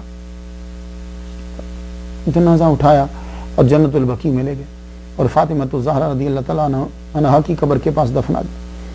انصاب الاشراف علامہ بلازوری, انصاب الاشراف علامہ بلازوری جلد سوئم صفحہ 60 پہ, البدایہ و نہایہ جلد 8ویں صفحہ 44 پہ, تاریخ الخلفاء صفحہ 194 پہ ہے. سالبہ کہتے ہیں کہ میں تدفین کے وقت وہاں موجود تھا. اتنے لوگ تھے جب میں غفیر تھا کہ تل دھرنے کو جگہ نہیں تھی, اور حضرت ابو ہریرہ بلند آواز سے کہہ رہے تھے, رو رہے تھے, روتے جاتے, تم جس فرزند رسول پہ مٹی ڈال رہے ہو, میں نے خود حضور سے سنا جو حسن کو دوست رکھتا ہے وہ مجھے دوست رکھتا ہے. 7 دن تک مدینے کا ہر فرد غمگین رہا, بات بات پہ رو پڑتے تھے. تصوف کے اندر ہمیں حضرت امیر معاویہ کے متعلق کچھ بولنے کی اجازت نہیں ہے. یہ سب لوگ سن لو, ہو سکتا ہے میری کسی لائن کسی بات سے کوئی شرپسند غلط نتیجہ نکالے. ہمارے تصوف کے اندر اور ہمارے مسلک کے اندر امیر معاویہ کے متعلق خلاف بولنے کی اجازت نہیں ہے. کیوں کہ وہ بہرحال صحابی تھے, ان کے اعمال ان کے ساتھ. ہمارے پاس جج بننے کی کوئی ڈگری نہیں ہے. میں نے صرف آپ کے سامنے وہ بیان کیا جو تواریخ میں لکھا ہے, وہ جو ہوا. اب اس کے نتیجے کے طور پر ہم ان کو گالیاں دیں یا برا بھلا کہیں, یہ ہمارے تصوف میں اجازت ہرگز نہیں ہے. مگر امام حسن سے محبت ایمان کی علامت ہے, عشق مصطفیٰ کی علامت ہے. کون امام حسن جو علی و فاطمہ کے بیٹے ہیں؟ کون امام حسن جو سید الانبیاء کے نواسا ہیں؟ کون امام حسن جو جنتی نوجوانوں کے سردار ہیں؟ کون امام حسن جو نبی کی چادر میں تھے جب حضور نے کہا اللہم ہؤلاء اہل بیتی؟ کون امام حسن جن کو خطبہ روک کر محمد مصطفیٰ صلی اللہ علیہ وسلم نے پکڑا اور اپنی گودی میں بٹھایا پھر خطبہ کو جاری کیا؟ کون امام حسن جن کا نام حضور نے رکھا جبرائیل کے کہنے پر؟ کون امام حسن جن کو حضور نے سید کا لقب دیا؟ کون امام حسن جنہوں نے حضور کے کندھوں پر سواری کی ہے؟ کون امام حسن جن کے کان میں محمد مصطفیٰ صلی اللہ علیہ وسلم نے اذان دی ہے؟ کون امام حسن جن پر خلافت علی منہاج النبوت مکمل ہوئی ہے؟ کون امام حسن جن کا چہرہ انور مصطفیٰ صلی اللہ علیہ وسلم جیسا تھا؟ کون امام حسن امام مہدی جن کی اولاد سے ہوں گے اور عیسیٰ ان کے پیچھے فجر کی نماز ادا کریں گے؟ کون امام حسن جن کے منہ مبارک میں حضور صلی اللہ علیہ وسلم نے کئی مرتبہ اپنا لعاب دہن ڈالا؟ کون امام حسن جنہوں نے مدینہ سے پیدل 25 حج کیے؟ کون امام حسن جن کی تقریر حضرت علی چھپ کر سنا کرتے تھے؟ کون امام حسن جن کے گھوڑے کی لگام پکڑنا عبداللہ ابن عباس جیسے صحابی سعادت سمجھتے تھے؟ کون امام حسن جو حضور کے پھول ہیں؟ کون امام حسن جن سے روایت کرنے والوں میں حضرت عائشہ صدیقہ ہیں اور تابعین کی جماعت ہے؟ کون امام حسن جو سورہ کوثر کی پہلی تفسیر ہیں؟ کون امام حسن جو علی کی دستار کا دنیا میں پہلا وارث ہے؟ کون امام حسن جس کا بھائی سید الشہداء امام حسین ہیں؟ امام حسن ان سے ہمیں محبت کرنا ہے. تصوف میں اس عظیم ہستی سے محبت لازمی ہے. بخاری و مسلم میں حدیث برا کہتے ہیں میں نے حضور کو دیکھا والحسن ولا عاتقہ وهو يقول اللهم انی احبہ فاحبہ. ابن ماجہ میں ہے حضور نے فرمایا من احب الحسن والحسین فقد احبنی ومن ابغضہما فقد ابغضنی. امن کا سفیر, نبی کی تصویر امام حسن جنہوں نے سلطنت خیرات کر دی لوگوں کی جانیں بچانے کے لیے.